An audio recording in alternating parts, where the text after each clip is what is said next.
Harper Audio presents Manifest Your Destiny, written and read by Wayne Dyer.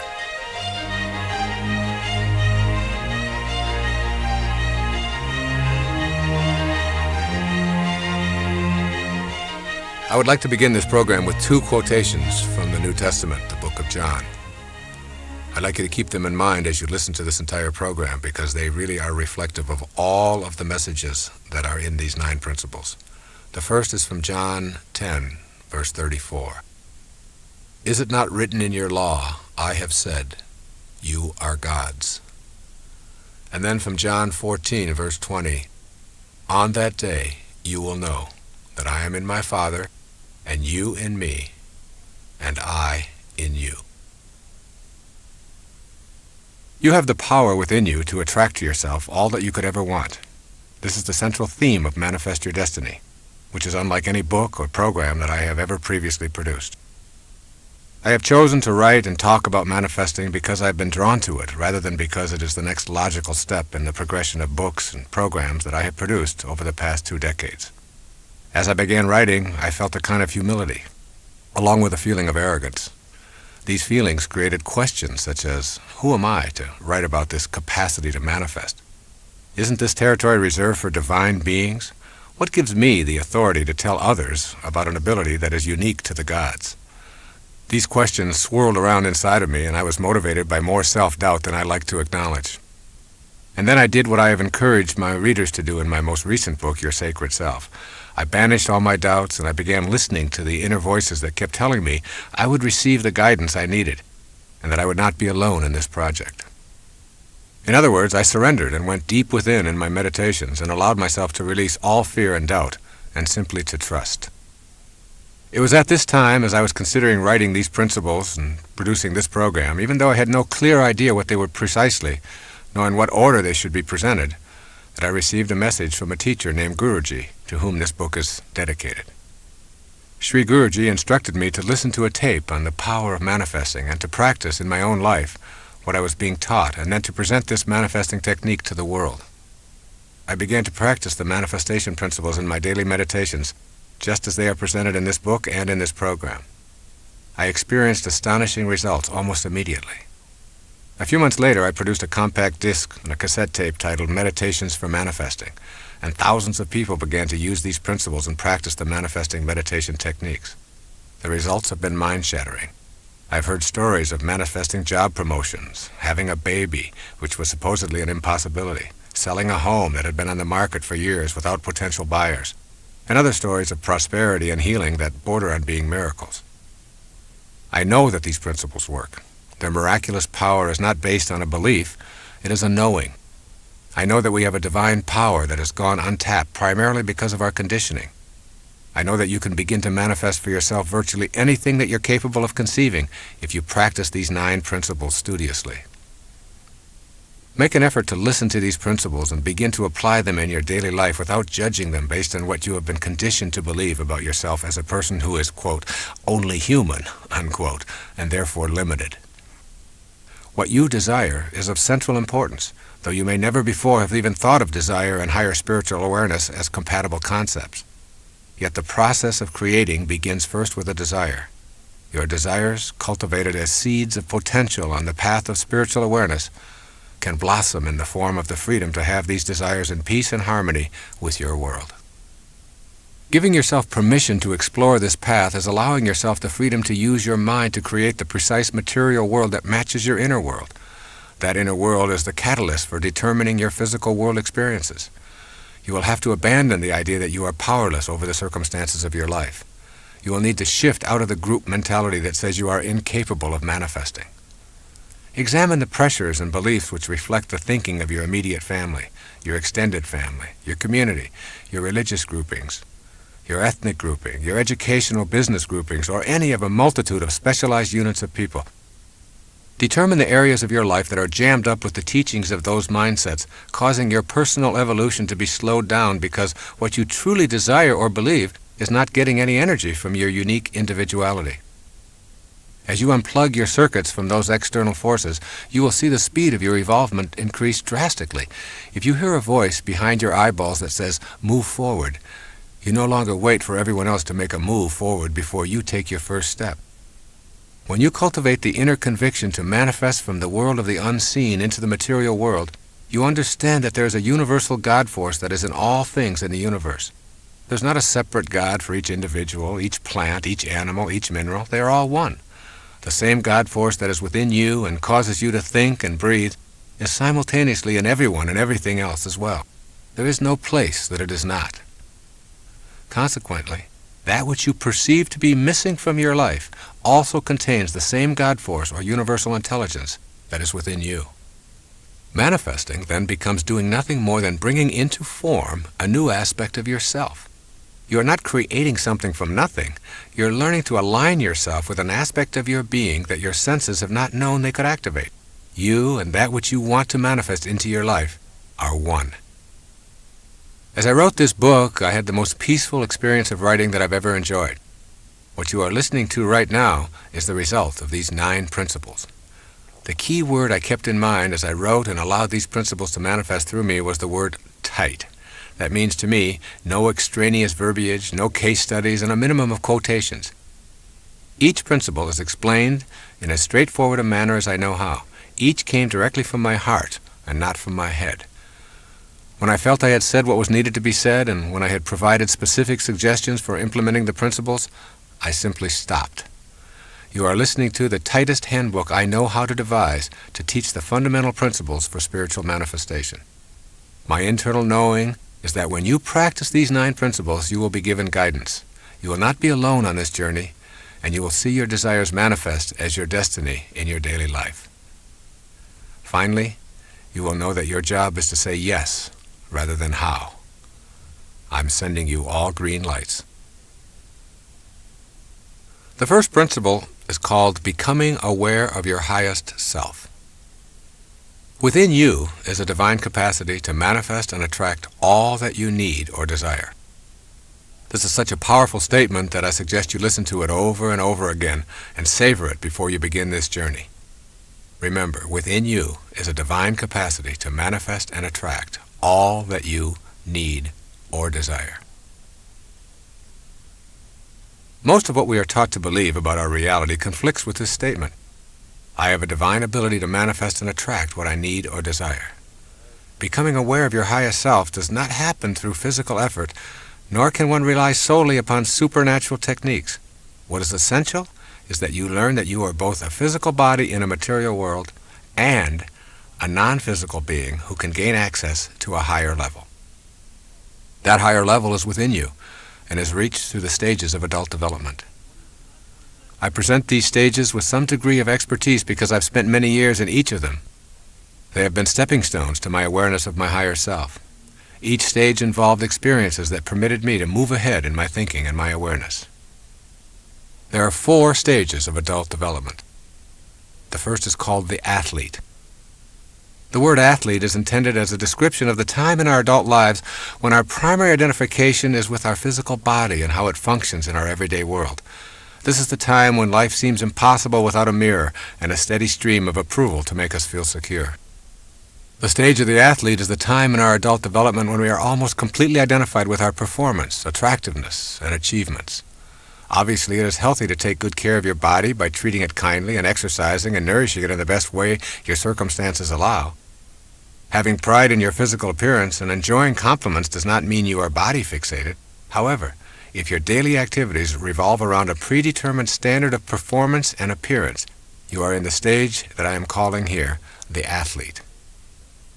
The second stage is identified by the word the warrior. When we leave the athlete stage behind, we generally enter the stage of the warrior. This is the time when the ego dominates our lives and we feel compelled to conquer the world to demonstrate our superiority. My definition of ego is the idea that we have of ourselves as important and separate from everyone else. The ego-driven warrior objective is to subdue and defeat others in a race for the number 1 spot. During this stage, we are busy with goals and achievements and competition with others. This ego-dominated stage is full of anxiety and endless comparison of our successes. Trophies, awards, titles, and the accumulation of material objects record our achievements. The warrior is intensely concerned with the future and who might be in his way or interfere with his status. The third stage is identified by the term the statesperson. The statesperson stage of life is the time when we have tamed our ego and shifted our awareness. In this stage, we want to know what is important to the other person. We've begun to know that our primary purpose is to give rather than to get. The statesperson is still an achiever and quite often athletic. However, the inner drive is to serve others. Authentic freedom cannot be experienced until one learns to tame the ego and move out of self-absorption. When you can let go of your own thoughts about yourself and not think of you for a long period of time, that is when you become free. The statesperson stage of adulthood is about service and gratefulness for all that shows up in your life. At this level, you're very close to your highest self. The primary force in your life is no longer the desire to be the most powerful and attractive or to dominate and conquer. You have entered the realm of inner peace. It is always in the service of others, regardless of what you do or what your interests are, that you find the bliss you're seeking. There is one stage even higher than the statesperson, and this can be described by the word, the spirit. When you enter this highest stage of life, regardless of your age or position, you recognize your truest essence, the highest self.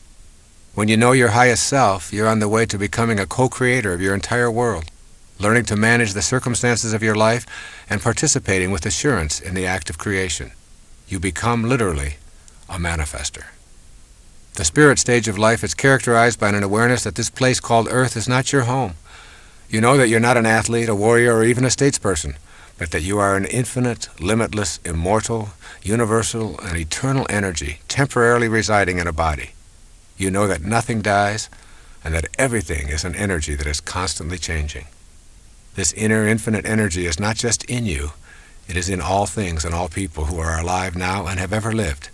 You begin to know this intimately.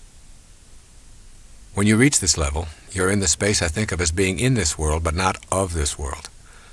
Most people think of the spiritual world as a future occurrence that they will know after death. Most of us have been taught that the highest self is something that you cannot know as long as you're trapped in a body. However, the spirit is now. It is in you in this moment, and the energy is not something that you will ultimately come to know, but is what you are here and now. The unseen energy that was once in Shakespeare or Picasso or Galileo or any human form is also available to all of us. That is because the spirit energy does not die, it simply changes form. It can't die because it has no boundaries, no beginnings, no ends, no physical characteristic that we call form. That energy is within you. Gaining the awareness that you have a higher self that is universal and eternal will lead you to gaining access to the world more freely and to participating in the act of creation or manifesting your heart's desire. There is something called the seen and the unseen. Consider for a moment the world of form that you see around you, including your body. Who is that invisible I inside all of the tubes and bones and arteries and skin that are your physical form?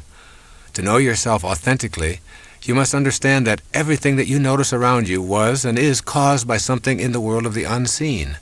That something is the world of the spirit. When you look at a giant oak tree, ask yourself what caused that tree to become what it is. It started from a tiny acorn.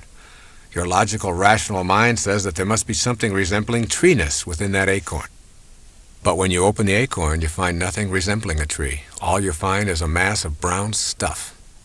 If you further examine the brown stuff, you will discover distinctly acornish molecules, then atoms and electrons, then subatomic particles, until finally you find that there are no particles, only waves of energy that mysteriously come and go. Your conclusion will be that the acorn and the tree itself have a creator that is unseen, immeasurable, and called by those of us who need to classify such things the spirit or soul.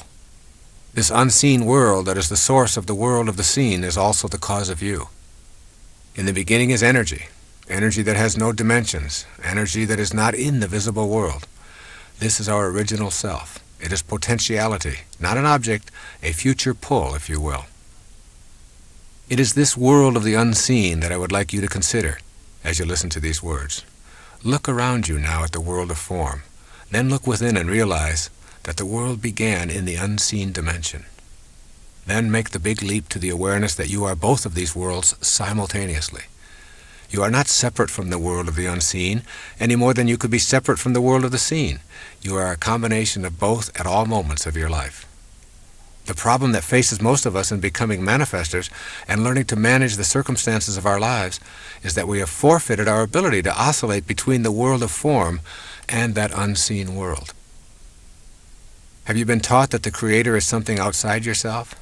If so, your inner world, the world of the unseen, is full of notions that prohibit you from participating in the creative process. When you overcome these notions, your unseen self will be your ticket to creation in your life. What you want to practice here really is transcending your conditioning. Whether you like it or not, all of us have been conditioned to think and act in ways that have become automatic. We need to figure out how to get past this conditioning if we want to gain access to our highest self. You can be sure the ego will not take well to this kind of an effort. Asking the ego to help diminish its own significance so that you might have access to your higher self is akin to attempting to stand on your own shoulders. Ego is as unable to move aside in deference to spirit as is your eye able to see itself, or the tip of your tongue able to touch the tip of your tongue. Your task thus becomes a quagmire of paradoxes. If you rely upon your ego to get past the influences of the ego, it will only strengthen its hold on you.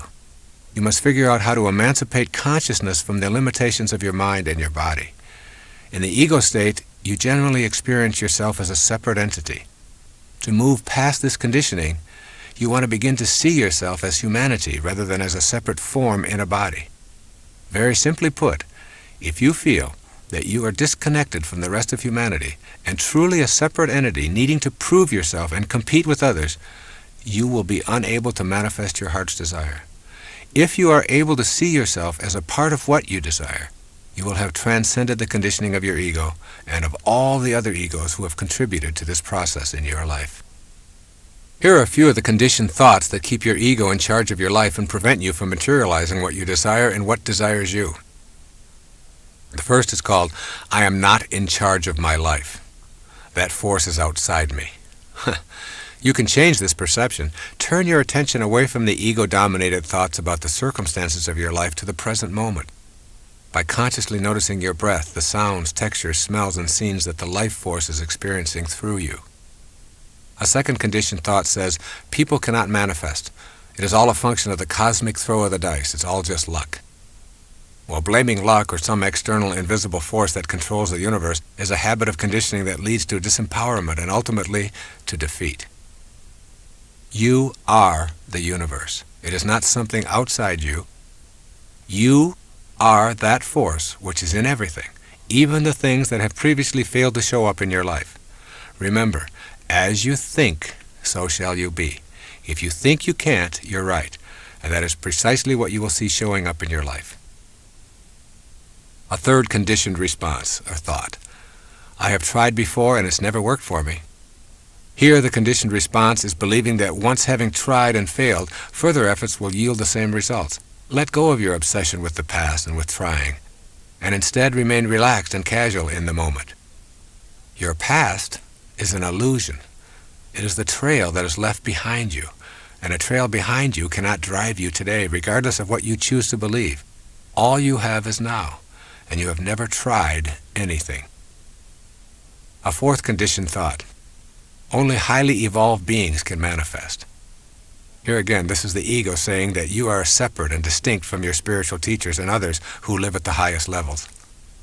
Relinquish those thoughts and replace them with seeing yourself as connected to everyone by that unseen life force that is your divine essence. The first spiritual principle directs you to overcome your conditioning. It requires you to adopt a new attitude about yourself, and then to put this attitude into daily practice. I am encouraging you to know the highest self rather than read about it, to know it in the deepest reaches of your being, and then to never doubt it again. I encourage you to follow these suggestions for developing the first principle as a permanent part of your total awareness. The first suggestion. Think of this definition of enlightenment: to be immersed in and surrounded by peace. Your highest self only wants you to be at peace. It does not judge, it doesn't compare or demand that you defeat anyone or be better than anyone. You know your highest self by listening to the voice that only wants you to be at peace. That's what enlightenment is. A second suggestion. Go beyond the restrictions of the physical plane. The purpose of the highest self is to assist you in this effort. You do this by creating an inner sanctuary that is yours and yours alone. Go to this silent inner retreat as often as you can and let go of all attachments to the external world of the ego. As you go to this sanctuary, a light will be born within you that you will come to know and respect. This light is your connection to the energy of manifestation. Here's a third suggestion. Refuse to defend yourself to anyone or anything on the earth plane. This is the challenge of the highest self. Use your inner light for your alignment and allow those who disagree with that perspective to have their own points of view. You are at peace. You never explain, and you refuse to flaunt your energy. You know, and that is enough for you. And here's a fourth and final suggestion. Surrender and trust in the wisdom that created you. This trust is your corner of freedom, and it will always be yours. Your highest self is not just an idea that sounds lofty and spiritual. It is a way of being. It is the very first principle that you must come to understand and embrace as you move toward attracting to you that which you want and need for this parenthesis in eternity that you know as your life. The second principle is called trusting yourself, is trusting the wisdom that created you. Learning to trust may be difficult in the beginning. It will be an exercise in futility if you rely upon your mind to create trust. The mind attempts to come up with intellectual answers by using proofs, logic, and theoretical reasoning. In contrast, the method of the heart, focused on spiritual understanding, is an intuitive recognition of the value of love. The heart trusts the inner wisdom that it feels and spontaneously knows, whereas the mind demands scientific evidence before it will trust. When the mind seeks corroboration through specific proofs as an aid to spiritual understanding, it is encroaching into an area far more suited to the heart. For this reason, it is necessary to trust what the heart knows. Without total trust, it is impossible to know the miracles of the higher self and become a manifester. This means cultivating a harmony between mind and heart, and for most of us this means terminating the intellect's domination. It is with this surrendering process that trust begins to flourish, replacing doubt. Here are two theories describing our place in nature. I think you will agree that the first theory illuminates why mistrust of ourselves and our divine abilities is so deeply rooted. The first theory is called nature as a mechanism. In this mechanistic view of nature, everything is an artifact made by a boss who has many different names. In the Western view, the boss is called God. This God is often depicted as a white-bearded male who roams around the sky creating the natural world. The world is a construct and God the constructor. This biblical God is paternal, authoritarian, beneficent, and, in many ways, tyrannical. He keeps track of all things and knows precisely what everyone does and when his laws are being broken. One of the operatives of this theory of nature is the idea of punishment for one's sins. This God-Father or Godfather holds us accountable for transgressions. All subjects are considered born with the stain of sin as a part of their nature and are therefore untrustworthy. This makes many people feel estranged. Once convinced that you are untrustworthy and basically a sinner, you're quite lost. You cannot even maintain trust in God because of the basic mistrust of yourself, and not trusting in that God may be breaking one of His own laws. It's a no-win situation. This theory of nature is absolutely incompatible with the second principle of manifesting. You cannot tune into the power and energy of the universe to create and attract an abundant life if that energy and power is outside of yourself. There's a second theory of nature that I call nature as spontaneous and non-judging. In this spontaneous view, God is universal intelligence flowing through everything. Nature is an unforced unfolding of life forms, and there is no boss. Rather than learning to manage and control the natural world, the impulse is to trust it. Human beings are an aspect of this God and are therefore carriers of divinity. Generally, in this theory, human beings are considered the highest level of life form.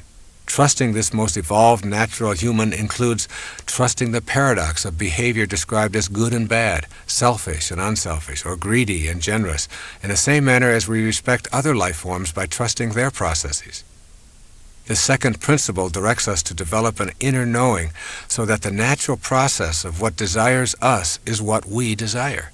Think of yourself as a consciousness being played out by God, just as a wave is a part of the ocean that is being played out by the ocean itself. The unseen divine energy is the ocean that your waveform is a part of. You can call it God, ocean, or anything else. This is a profoundly exquisite realization because with it, you bring to your consciousness the inner awareness that you are actually in all things. This leads to miraculous manifestations. You begin to consider what it means to be in all things at one time. Authentic trust is only available through the knowing heart.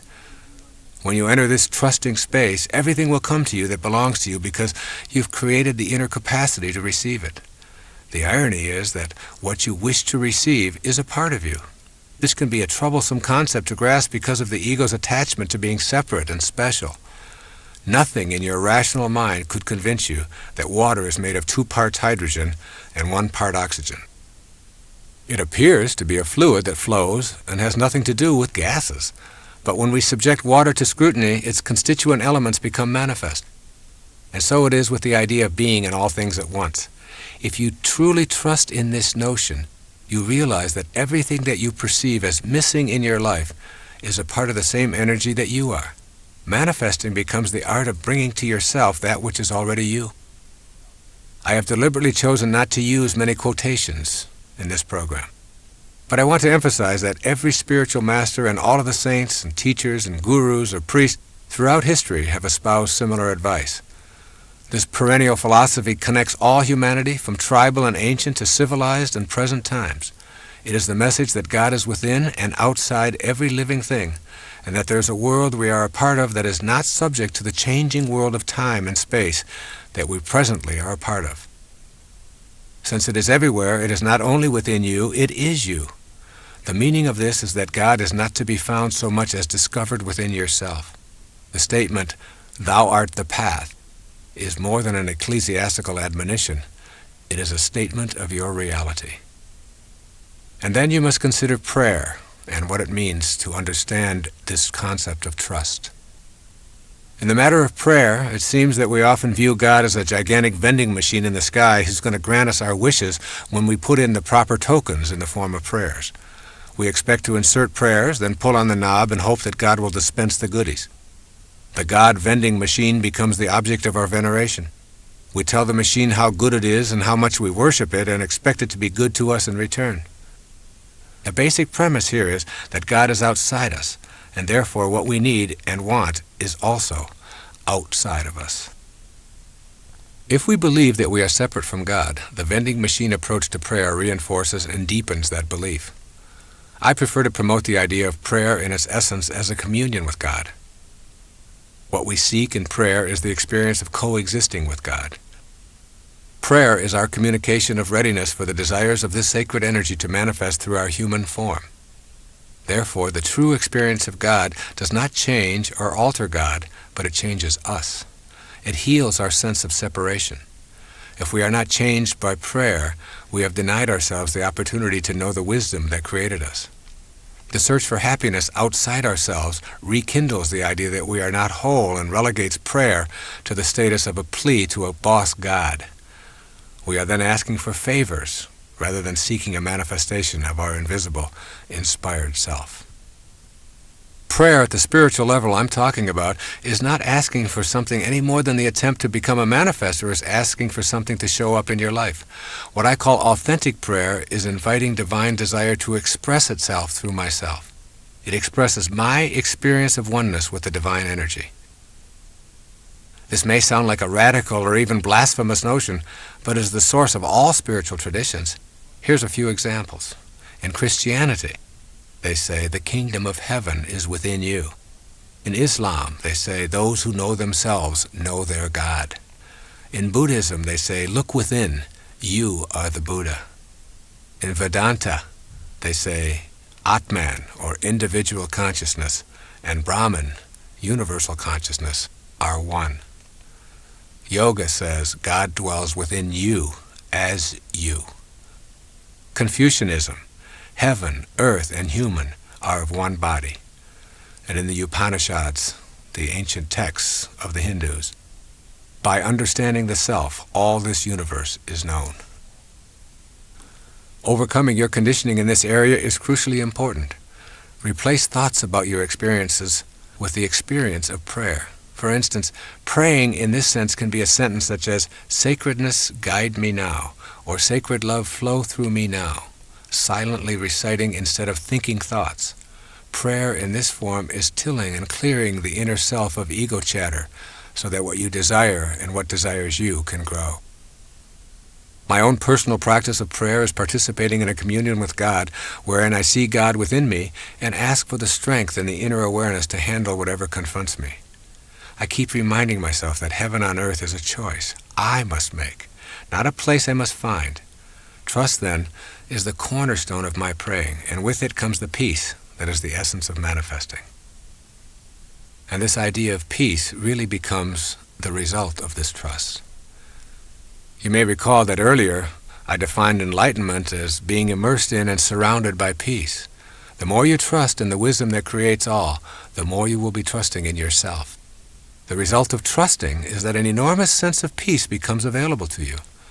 As this awareness grows, you will discover that you are a more peaceful person, and consequently, that enlightenment becomes the way of your life. Being independent of the good opinion of others and being detached from the need to be right are two powerful indicators that your life is shifting toward a consciousness of trust in yourself and trust in God. Yet there are many people in our lives who disturb our state of peacefulness. The people whom we agree with and share similar interests with us are easy to accept and actually teach us very little. But those who can push our buttons and send us into a rage at the slightest provocation are our real teachers, disguised as manipulative, inconsiderate, frustrating, non-understanding beings. The peace that is enlightenment means that you are not only at peace with those who share your interests and agree with you, and with strangers who come and go, but also with those master teachers who remind you that you still have some work to do on yourself. Peace occurs when your highest self is dominant in your life. When you begin to feel peace as the result of trust, you are enjoying a healthy soul. There are many things that you can do on a regular basis to make this second principle of trusting in the oneness a reality in your life. Here are a few suggestions to nurture trust in yourself and in that oneness. The first is called begin by admitting your confusion or failures. When you're honest with yourself about every aspect of your life, you discontinue identifying with separateness. You then become ready for the insight that trust in yourself and trust in ultimate truth are one and the same. A second suggestion is to keep in mind that you cannot go to a higher ground if you're hanging on to a lower level. You cannot leave the physical world if you're so attached to it that you refuse to let go. The concept of trust involves surrendering to and trusting the God force. The third suggestion is to acquire a rebellious attitude toward the philosophy that preaches a style of God as boss, who is authoritarian and a benevolent tyrant. Rejection of this model does not mean that you are an atheist, but rather a believer in the true meaning of divinity. A fourth suggestion is to remember that trusting does not mean you never experience life's valleys. There will be peaks and valleys as long as you live in this physical plane. Do not abandon trust when your ego thinks things should be different than they are. It is better to embrace trust when darkness is present, knowing that light will follow. Begin to look for the lesson in the darkness, rather than cursing it. And a fifth suggestion is to take your serious problems and turn them over to God. Say something like the following: I've not been able to resolve these issues in my life. I would like to show my trust in the divine force by simply turning them over to your divine hands, which I know are also mine, and I trust that this action will lead to a resolution of these problems. A sixth suggestion is to remember that the presence of complete trust is evident in your life when what you think and feel and do are all balanced and in harmony. To say, I believe in a healthy body, and to practice eating in unhealthy ways dissolves trust in yourself. When you are incongruent with your thoughts, you are showing a lack of trust in the divinity that is your essence. And finally, a seventh suggestion: begin a meditation practice of contemplating the supreme principle that is beyond the pettiness of this world. Meditation is not merely making the mind think that it is meditating. Meditation is literally the embodiment of truth and trust. It is knowing that I can confront myself in a spirit of serenity, and that what I seek will be attracted to me. This, then, is the energy of manifesting, and it comes most frequently when the mind is quiet. It is the quiet mind that comes in contact with the truth. This process of closing my eyes and becoming serene gives me the ability to tap into that source of inspiration. Inspiration, the very word, comes from in spirit. This second principle of manifesting leads us to a higher place within ourself. You will be a silent sage, moving through this material plane knowing that you have tapped into a source of inspiration that provides you with all the sustenance you need. Indeed, you will begin to see how this earth plane is really a very big part of you, more so than you might ever have imagined. And this then becomes the subject for the third principle of manifesting. This third principle of manifesting is called, you are not an organism in an environment. You are an environ-organism. One of the reasons the idea of being able to manifest is so foreign to most of us is because we have been brought up to believe that as individuals we are separate from our environment. We think it is our role to dominate it. Armed with this kind of logic, we are diminished in our ability to sense our connection to the environment. This third principle of manifesting begins with the understanding that it is absolutely impossible to describe ourselves as separate from our environment. I am coining a new word for the purpose of articulating this principle. Consider yourself an environ-organism. This word signifies that there is absolutely no difference between you and your environment. You are your environment, and even more significantly, for the purposes of this tape, your environment is you.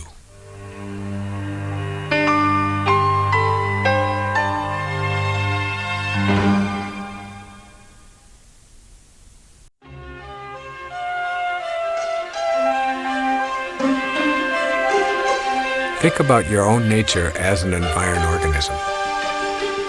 Try thinking of the external world, your environment, as your extended body. That is, you are not separate from the external world.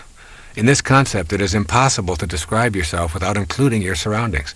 In fact, it is not even possible to see or hear yourself as a separate entity apart from your environment. For example, describe yourself walking, just you walking. There cannot be walking without also describing what it is you are walking upon.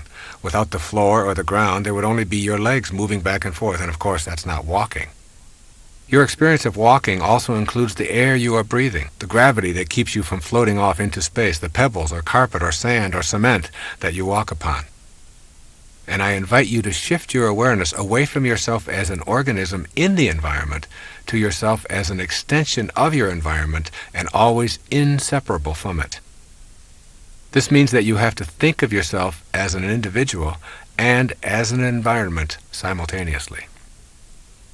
Have you ever seen a person with a front but without a back? Have you ever seen a person with an outside but without an inside? Well, these rhetorical questions are meant to stimulate you to consider how you can be differentiated and undifferentiated at the same time, and why this is important in learning to manifest your life as you choose. The nature of the physical world is essentially that of waves. Each wave of energy that makes up a physical mass has a crest or a peak and a nadir or a valley. These tops and bottoms of the waves are always easy to identify as separate, yet they are always together. You can never ever get a bucket full of peaks and observe them independent of their corresponding valleys. This is the fundamental feature of nature. Your front always has a back. Your inside always has an outside. And now you must extend this understanding outward as well. You are distinct, just like the tops of the waves that make up your natural physical self, but you are irrevocably connected to the outer world, just as that bottom of the wave always has a top. When you begin to see this simple truth, mystical experiences of manifesting also open up to you as a genuine possibility. You see, you're either pushing nature around, or you're seeing it as yourself, one or the other. When we think of ourselves as distinct from our environment, we take on a posture of exercising control over it. We destroy forests and swamps and mountains and rivers and wildlife or anything else that obstructs profit and convenience over something we call advancing civilization.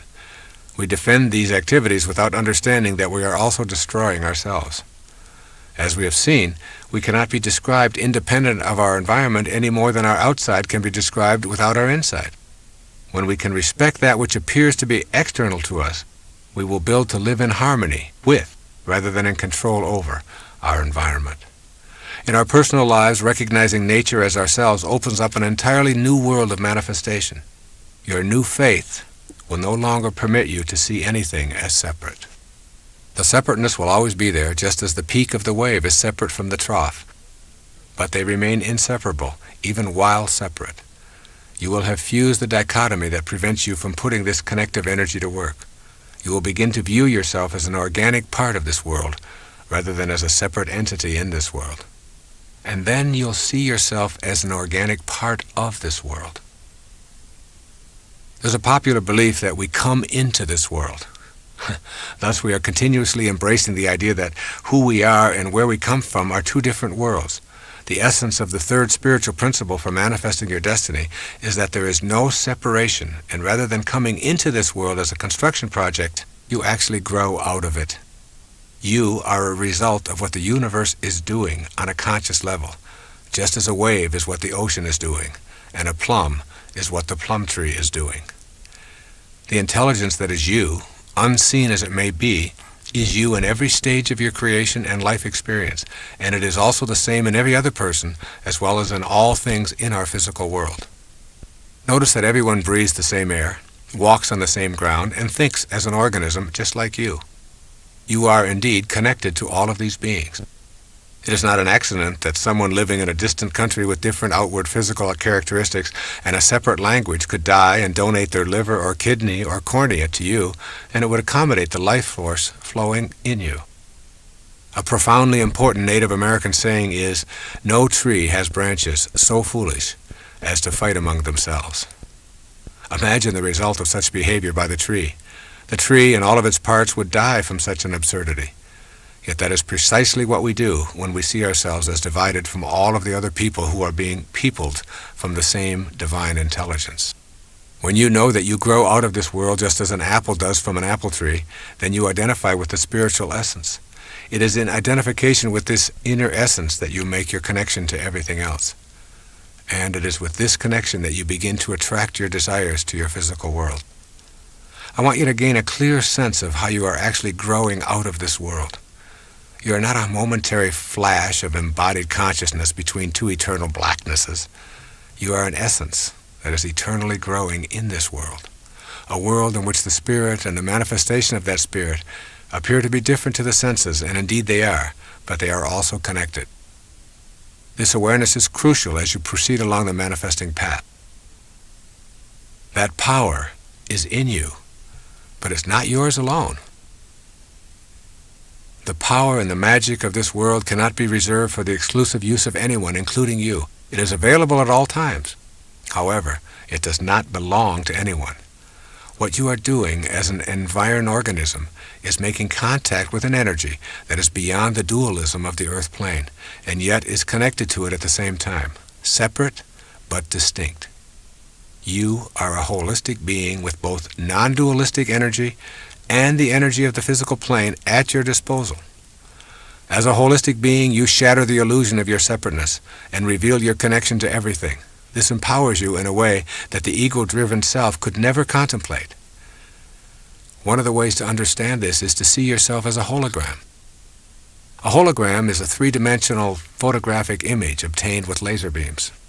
The unique thing about a hologram is that one small segment contains the entire picture. When one tiny piece of the hologram is broken off and projected, it shows an image of the entire object. The hologram is a perfect representation for you as an environed organism. Your environment includes everyone alive and dead, and you can draw their energy to you because, from a hologrammatic viewpoint, they are you.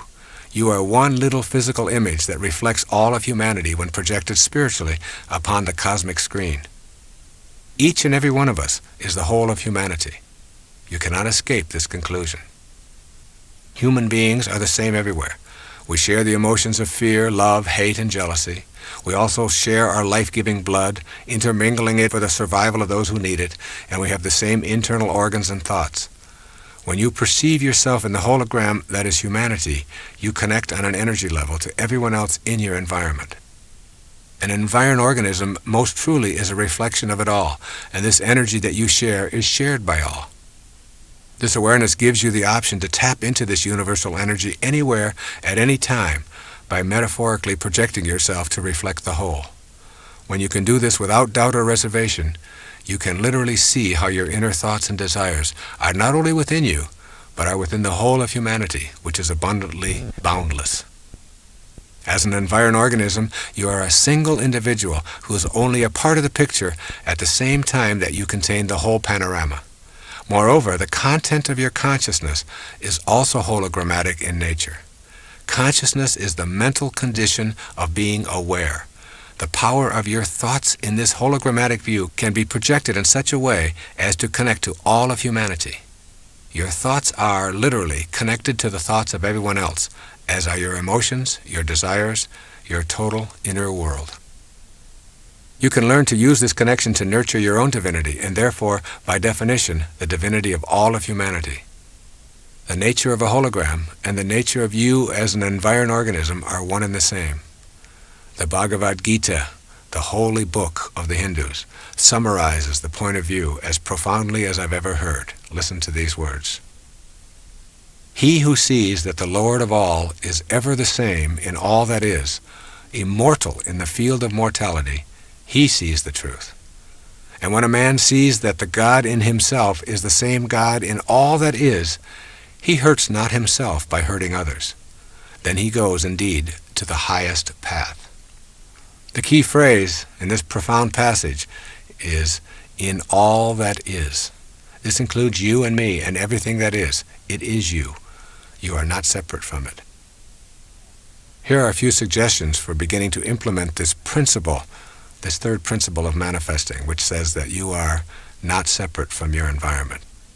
First, make a conscious effort to check yourself when you begin to think in ways that reflect separateness. Imagine yourself as a part of all that you see, and make an internal attempt to project the energy of your thoughts into all that is alive on the planet.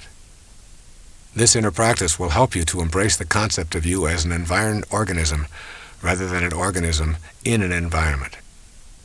Secondly, contemplate the energy that is your life force. Forget about your body and your thoughts and focus attention on your energy, which is also known as chi or prana. See if you can sense it objectively, and also try to do the same thing with the energy of someone close to you. Watch that person and forget about their body. Center your attention on the idea that you share the same energy, and so you are the same person at that energy level. Thirdly, trust in the wisdom of your feelings. If you feel it, it is true for you. When you trust your feelings, you trust the energy that is the life force of the universe. And fourth, practice being gentle, respectful, and loving toward the life force in all things. In other words, behave as if the God in all life really mattered. The energy of love is sent out into the universe and connects with the same loving essence that is in all things. Fifth, determine that you will spend some time each day alone and in silence meditating on this principle. Repeat the principle over and over as a silent mantra. I am not an organism in an environment. I am an environed organism. By repeating these words to yourself, you will eventually begin to project this reality outward. And sixth, make the spaces of your life as sacred as possible. In your living space, bless all that surrounds you and fill your space with the life that plants, flowers, and animals bring. Spend time contemplating your living space as a holy place. The more you bring your environment alive with sacred thoughts and feelings, the more you will feel spiritually connected. The Sufi poet Rumi, almost a millennium ago, wrote a poem that reflects this consciousness. I'd like to share it here with you. It's called The Seed Market. He says, "Can you find another market like this where with one rose you can buy hundreds of rose gardens? Where for one seed you get a whole wilderness? For one weak breath, the divine wind? You've been fearful of being absorbed in the ground or drawn up by the air. Now your water bead lets go and drops into the ocean where it came from. It no longer has the form it had, but it's still water. The essence is the same. This giving up is not a repenting, it's a deep honoring of yourself. When the ocean comes to you as a lover, marry at once, quickly for God's sake. Don't postpone it. Existence has no better gift. No amount of searching will find this. A perfect falcon for no reason has landed on your shoulder and become yours." A seventh suggestion is to become aware of how your judgments prevent you from connecting to whatever you are judging. A judgment is a definition of yourself as separate from that which you are judging. Remember that it is possible to look out on the world and not condemn it, to have absolutely no judgment or interpretation of it, but to just allow it to be. And an eighth suggestion, Have fun with the idea of yourself as a hologram. If you remember that you are a tiny piece of humanity reflected in your own little image and personality, then you have a green light to reflect the humanity that you would like in your world. You are one tiny bit of a 6 billion or so piece hologram, and you reflect all of those 6 billion pieces at every given moment of your life. This is the third principle of spiritual manifestation. We are all simultaneously our own beings and all that is outside us as well. We cannot ever separate ourselves from our environment while we are in a physical body. Knowing this puts us in touch with the energy of attraction that is the subject matter of the fourth principle. The fourth principle of spiritual manifestation says, you can attract to yourself what you desire. The central notion of manifesting is the understanding that you have within yourself the ability to attract the objects of your desire. Now, this may still seem to you to be out of your power, but if you have understood the previous three principles, then you're beginning to know that this power is within you. Being able to attract your desires may seem more likely when you consider how things move from the world of the formless into the world of the form. In one of the most intriguing sentences in the New Testament, St. Paul addresses this process of creation. He says it this way, "Things which are seen are not made of things which do appear." St. Paul is telling us that the creative energy is neither solid nor restricted. The physical world of form originates in something other than the form itself. St. Paul's words form the basis for my writing about this principle and for several of those to come in this tape. I believe they suggest how energy informs our ability to attract what we desire. St. Paul is giving us a clue about bringing our desires into the world of matter. Energy then becomes a force that we can tap into.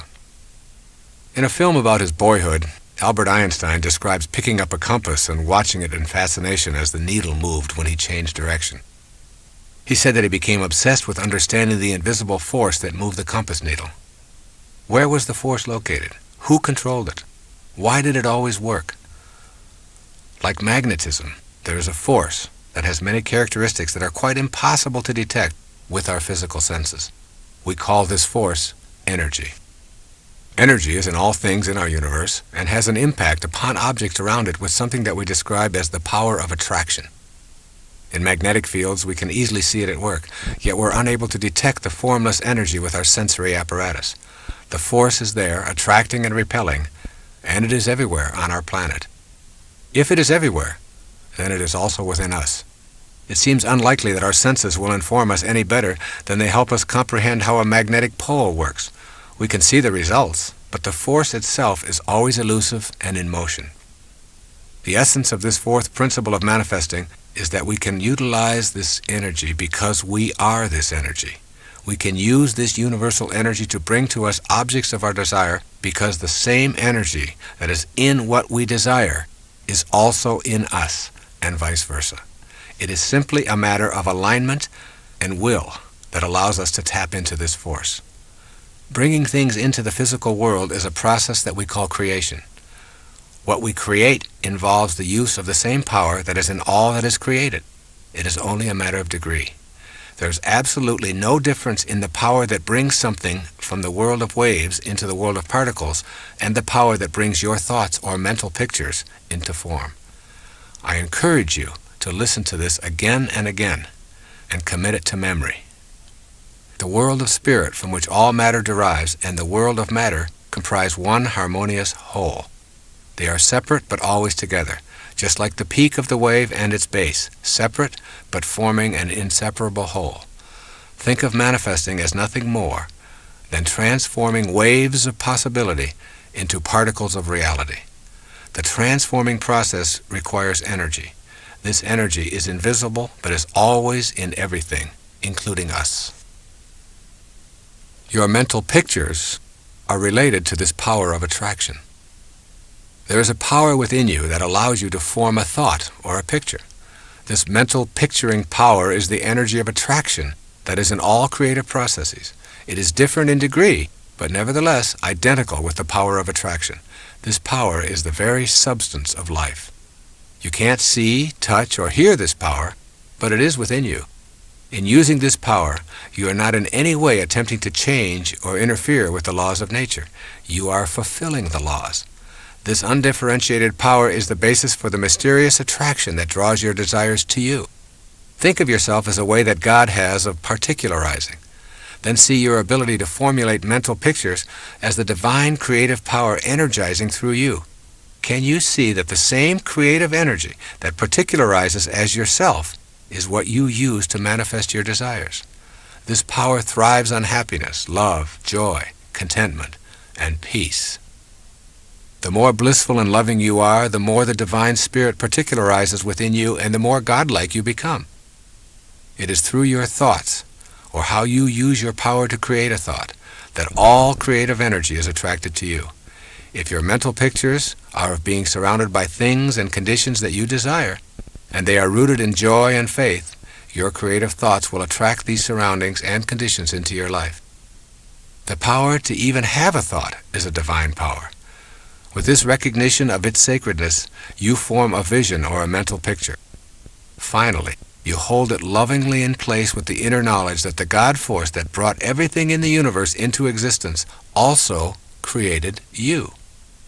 The form that this energy will take will be controlled and directed by your will or your mental picturing. It is waiting to take any direction you decide. There is a practice of mental picturing that you can master.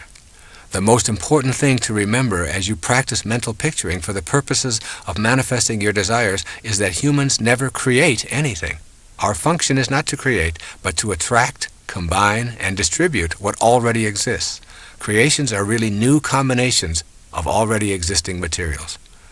There is one indispensable condition for the manifestation of your mental picture into the visible and concrete world: the necessity of picturing the fulfillment of your desire as if it is already accomplished on the spiritual plane. That's right. You must know within yourself that on the invisible level of your being, what you desire is already in place. You impress upon the universal mind the object of your desire, and you calmly and knowingly proceed to act upon that picture, allowing the greater intelligence, and your own, which is a part of that greater intelligence, to work through you to produce the results. You abandon all fear and return to the affairs of your life, assured that the necessary conditions will soon come into view or are already there. The key is to repeat the mental pictures until the truth of what you are affirming resonates within you without an ounce of doubt. And there will be times when it appears that it isn't working. If your picture doesn't manifest in the time span that you've designated, relax and retreat to your knowing that it is already in place in the spiritual realm. Time is simply not a recognizing feature of the all-creating wisdom. However, you will find it impossible to manifest if you are visualizing without an authentic will that is sufficiently steady to overcome any contrary idea or lack of faith in your own divine connection to God. And here we must talk about the value of secrecy. When we speak to others about our efforts to manifest, our power is weakened. In general, when we describe these activities, it is because the ego has entered the picture. This kind of approach considerably dissipates our power of attraction. Maintain privacy concerning your own unique powers to attract to you what you desire. In order to tap into the extraordinary energy and use it in the co-creation process, it must remain yours and yours alone. The moment you discuss it with anyone who is alive today is the moment it diminishes. The higher energy, which is infinite, must create its own vehicle for manifesting, and it does so in the privacy of those vehicles. We are talking here about a vital force, a God force. Let's look at the nature of this vital force. It's difficult to comprehend a force that we cannot see, or touch, or hear, or smell, and still know that it exists. It is similar to electricity. You plug in your appliance and you cannot see, touch, smell, or hear anything happening, but your electric hairdryer responds when you press the on switch. This is a good way to think of the vital force that is the all-creating God force as well. It is invisible, electrical in nature, always flowing, and always attracted to that which plugs into its source. A second characteristic of the life force energy is that it is always expanding, and it is unlimited in supply. The nature of the universe is abundance. It goes on beyond our concepts of beginnings and endings and boundaries. When we think we have it categorized and locked into a time-space boundary, it expands beyond our awareness, almost as if it must move further away from observation. You are an aspect of that force, and therefore you, too, are flowing, ever-expanding, and unlimited. It is your nature to be able to attract, to expand, to be unlimited. This force is in you, and this force is outside you. This force is you. By knowing the nature of this force and seeing yourself as a divine expression of it, and by going within to the power that permits you to picture a desire, and then tapping that power with a private, loving, cheerful knowing, you are on your way to using this vital force in ways that were unavailable to you with your conditioned view of yourself. Let's look at some ideas for putting this principle into work in your life. When first arising in the morning, take a few moments to be alone and ask yourself, how did the conditions of my life that I would like to change first come about? How can I facilitate making conscious contact with my unlimited, invisible source of energy? You'll soon realize that the conditions of your life have been manifested by you, even though you are not conscious of bringing them about. Your thoughts and mental pictures of lack and scarcity and self-absorption and authoritarianism and illness and guilt and worry, and all of these have been put into the universal spirit and have manifested in your life. You can hasten your conscious contact by radiating a totally new kind of mental picture while applying this fourth principle. And then secondly, explore the possibility that the reason you believe that life is limiting is because you have assumed limitation to be in your life. Does your view of life include the natural creative process reproducing within yourself? Stay in this place within, and you will know conscious contact with the divine, all-creating intelligence. And then thirdly, never limit the spirit in any way. If you experience any kind of friction, know that it is an error in your thinking and picturing. Just continue to tell spirit what you want without telling it how you want it to happen. Then retreat in faith and trust. Fourthly, keep your mental picturing to yourself. What you want to attract is a private matter between you and God. And fifthly, begin to act as if what you would like to attract is already in your life.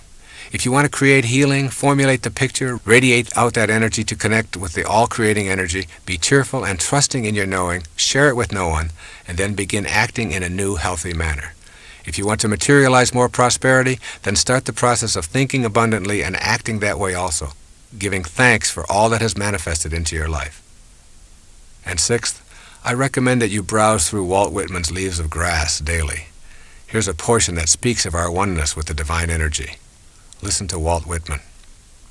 Athwart the shapeless vastness of space, how should I think, how breathe a single breath, how speak if, out of myself, I could not launch to those superior universes? Swiftly I shrivel at the thought of God, at nature and its wonders, time and space and death, but that I, turning, call to thee, O soul, thou actual me, thou matest time, smilest contented death, and fillest, swellest full the vastness of space. And so it is with you, no different from Walt Whitman or anyone else in the universe. Here's our fifth principle of manifesting: honoring your worthiness to receive. In order to become a manifester, literally taking part in the process of co-creating your life and attracting to yourself the objects of your heart's desire, you must know that you are worthy of receiving. This will mean examining the attitudes that you knowingly and unknowingly hold about your life.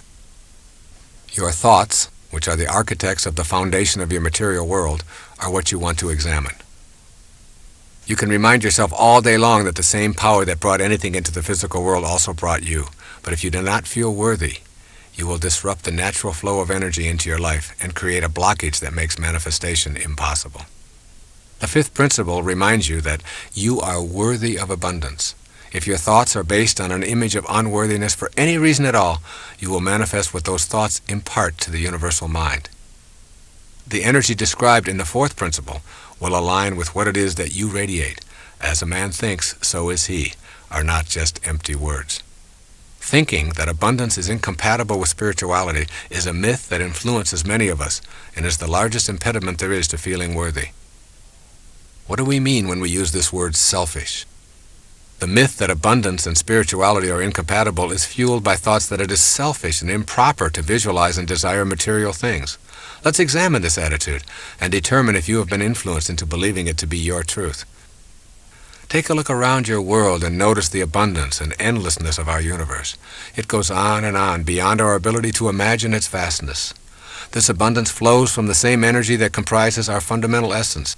It is you. You are it. Material form is how spirit makes itself known to us while we are in form ourselves. Spirit manifests in trees and oceans and fish, birds, minerals, vegetables, flowers, and you. Matter is not an illusion or something that ought not to be, but it is the necessary means through which spirit differentiates itself on this plane of existence. To feel that it is selfish or non-spiritual to desire and manifest is to divide the world of spirit and the world of matter into polar opposites. When we adopt an attitude of spirit being incompatible with matter, we are denying the spirit that is in matter as its originating energy. We also deny the validity of ourselves as spiritual beings. When we shift to seeing that together they comprise one harmonious whole, we remove the stigma of selfishness. Just as each one of us is one harmonious whole comprised of spirit and matter, so too is the entire universe. The process of life taking form is a mystery. That mystery is governed by a creative energy that is knowable when we genuinely feel worthy of receiving its blessings in form. Abundance is the way of the creative force in the universe. You are entitled to have abundance in your life and to radiate prosperity to all that you encounter in your world. Nothing is gained by making yourself small and insignificant other than to manifest smallness and insignificance into your life. There are some core components of worthiness. Everything you need to master in order to make this fifth principle a working model in your life is available as a mental activity. You do not need to go out into the world and conquer it in any way. It is simply a matter of changing your mind about your basic worthiness to receive all of God's blessings, be they material or otherwise. Here are 5 major perceptions of beings who know they are worthy and deserving of all of God's blessings. The first says, "My self-esteem comes from myself." This person's statement of his or her inner perceptions might be something like the following: "As a child of God, my worthiness is a given. I am not divided into spirit and body. Rather, I am a part of the all-knowing creation called God itself." Too often, the ideas of other egos are what constitute our impressions of ourselves. We listen to the admonitions of others who have low self-regard and who are attempting to exert influence and power over us. It is beyond the scope of most young children to resist these ideas. But as adults, we can look back at this hypothesis and free ourselves from its absurdity. You must know within that you are part of the light that lighteth every man. You are evidence of the existence of God, and in your own particularized individuality, you have God within you. Therefore, you must be able to say with conviction, "God is me, and I am God." It is this truth that will free you from your feelings of unworthiness to attract to yourself all that you desire. Your desires are the very tools that allow you to grow and experience the perfection of the universe. They take you beyond any limitations that you might have embraced and lead you to a higher spiritual awareness. Even the idea of achieving enlightenment and mastery is a desire, and one you must honor. A second statement of those who feel worthy: "I accept myself without complaint." A person with this self-perception thinks something like the following: "I am willing to face everything about myself without lapsing into self-contempt or repudiating my essential value as a piece of God." Self-acceptance is something that must be unconditionally known within ourselves. To accept oneself is not necessarily to accept every behavior. Rather, it is a refusal to engage in sabotaging acts of self-loathing. If you are in a state of self-rejection, you cannot feel worthy of the munificence of the universe. Your inner energy is centered in what is wrong with yourself and with complaining to yourself and anyone who will listen. Self-acceptance is nothing more than a shift in consciousness. It requires only a change of mind. If your hair is falling out, then you have the choice to mask it, worry about it, or accept it. Acceptance means that you honor your body and the divine intelligence that is at work. And when someone else implies that you have a problem because your hair is falling out, you don't even know how to relate to their observation. Acceptance removes the label of problem. This is not a faked attitude. It is merely removing the ego from your inner assessments, which are centered on the approval of others. With self-acceptance, you are able to honestly say, "I am what I am, and I accept it." Once this attitude is firmly in place from a position of self-honesty, your worthiness to receive the gifts of the universe become aligned with that divine power. A third attitude of self-acceptance. I take full responsibility for my life and what it is and is not. To be willing to accept total responsibility for yourself puts you in a position of being worthy of receiving and attracting the objects of your desire. If someone else is responsible for your perceived shortcomings and you are blaming them for these troubles, then you are also saying that in order to manifest your heart's desire, you need to have the permission of those others.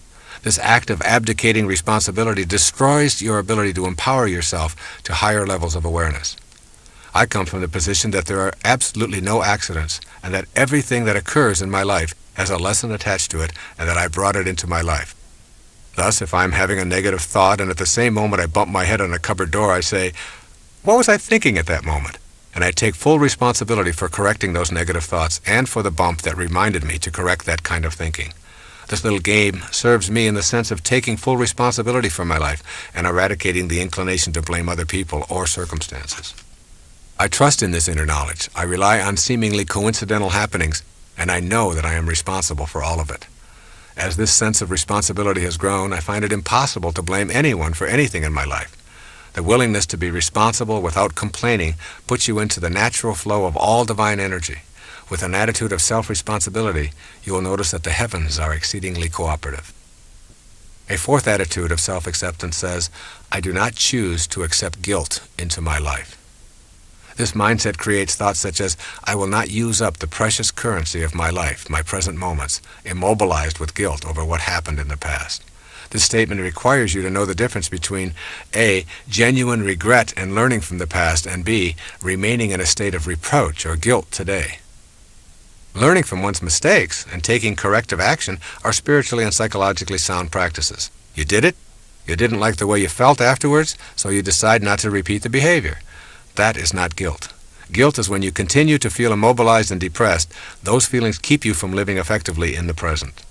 When you are filled with guilt, your energy is awash with anguish and self-reproach. You are so down on yourself that you are feeling unworthy of receiving blessings from the universe or anyone in it.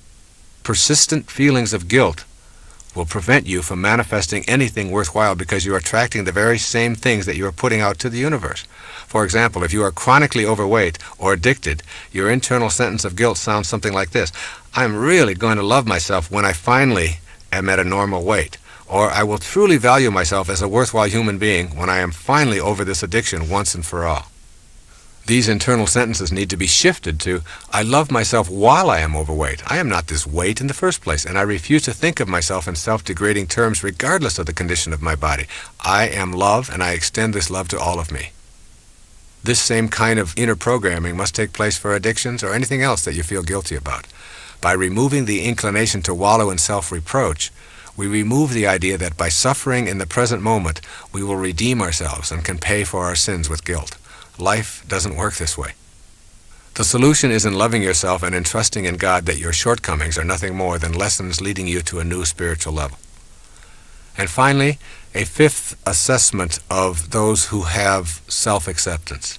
I understand the importance of having harmony between my thoughts, my feelings, and my behavior. To the extent that you remain incongruent in any of these three areas of thinking, feeling, or behaving, you will impede the process of heightened awareness and the ability to manifest your heart's desire. This is the last of the 5 points that contribute to your feelings of worthiness about receiving God's munificence into your life. It is also the most significant because it defines your level of integrity. To have thoughts about how you would like to conduct your life, to posit these thoughts as your essential way of being, and then to feel guilty, fearful, anxious, or anything else as a result of not living up to these inner positions, results in addictive, manipulative, and self-defeating behavior. To be congruent, you must be honest about your own thoughts. If you are honest with yourself, you will find that your emotional reactions will be consistent with your inner world. You will feel peaceful and content, and this will be apparent in your behavior. This is true for virtually everything about your life. Your thoughts about health, relationships, prosperity, God, work, recreation, whatever. If these thoughts are rooted in love, and you honestly know that you are here to express love, kindness, and forgiveness toward yourself, toward your work and co-workers, toward the money you receive, toward your spiritual beliefs, then you will be in harmony, and you will welcome the blessings that result from your personal conduct in these matters. However, if you embrace these thoughts yet fail to act on them in the daily working of your life, you will feel incongruent, and consequently, you will not feel that you are deserving of desires being fulfilled. Being eaten up inside, in your own private corner of awareness that is not available to anyone else other than God, you will behave in self-defeating ways that verify your lack of inner congruity.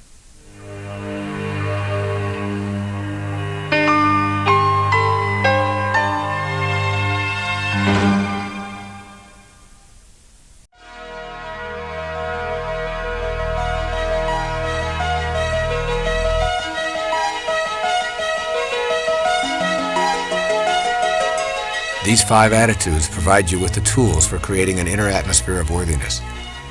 They all reflect an ability to live peacefully in the present moment and to discard many of the attitudes of your past that keep you in a constant state of feeling powerless and unworthy of being able to manifest more blessings and happiness into your life.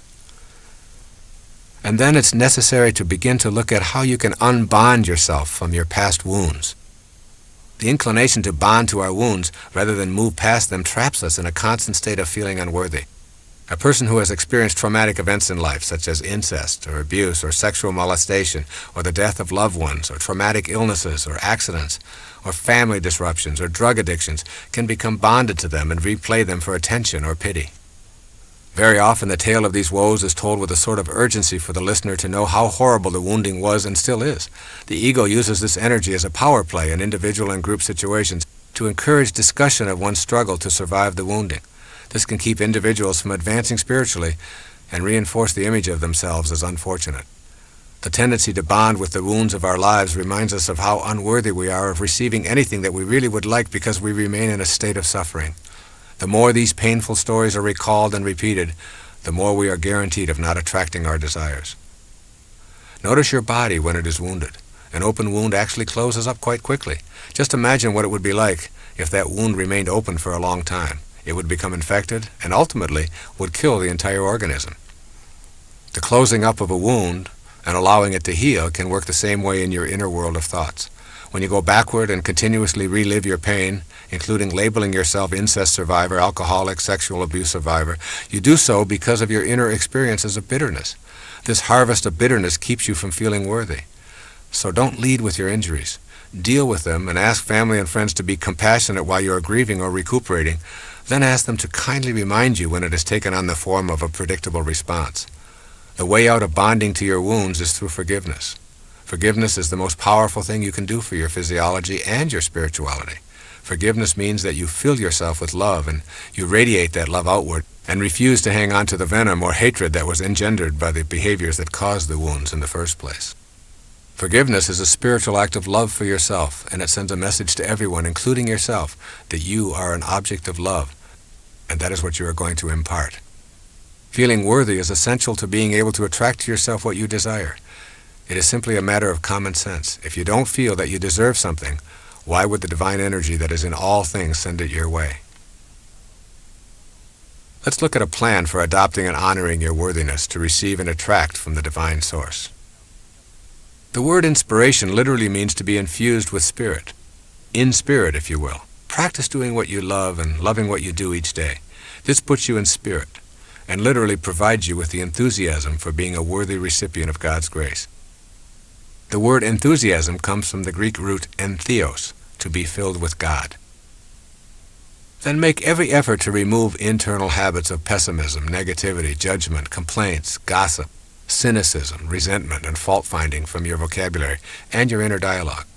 Replace them with optimism, love, acceptance, kindness, and peace as your way of processing your world and the people in it. Then give yourself quiet time each day to erase feelings of unworthiness. And also read spiritual literature and poetry and listen to soothing classical music whenever possible. I have found that simply reading the poetry of Walt Whitman or Rabindranath Tagore or Rumi puts everything into a more sacred perspective for me. This beautiful poem from Khalil Gibran's The Prophet is an example of such literature.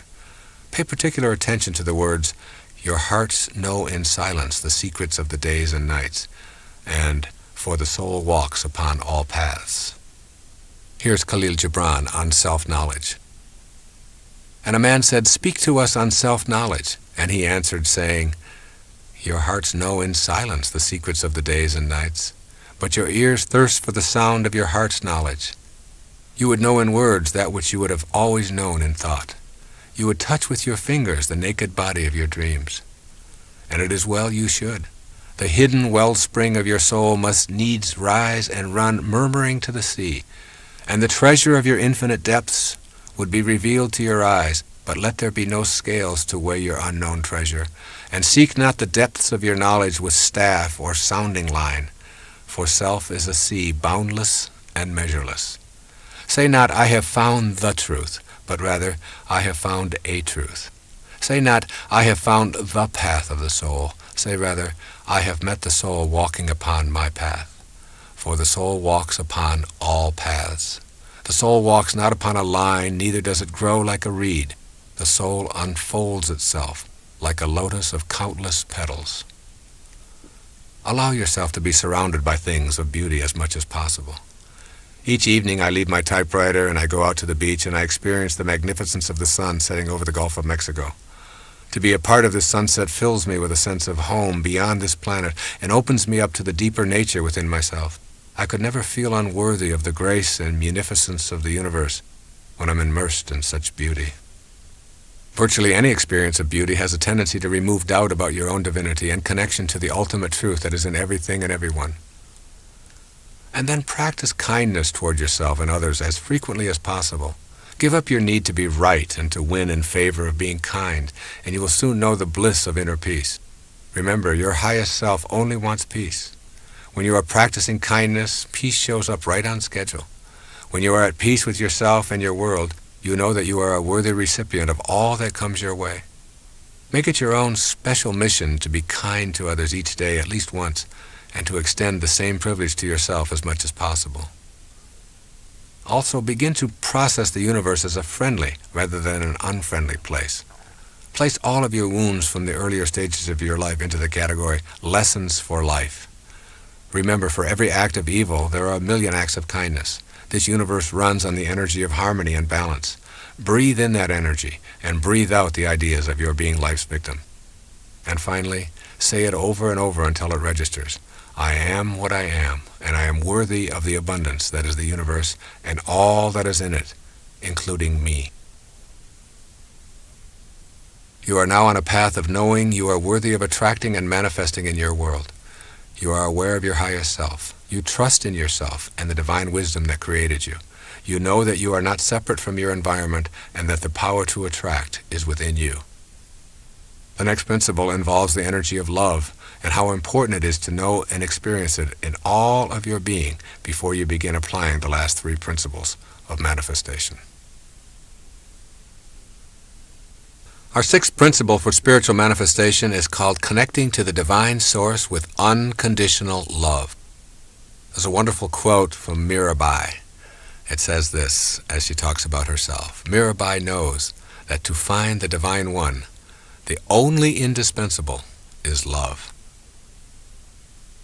There is no greater power in heaven or on earth than pure unconditional love. This is the heart of the sixth principle of manifestation.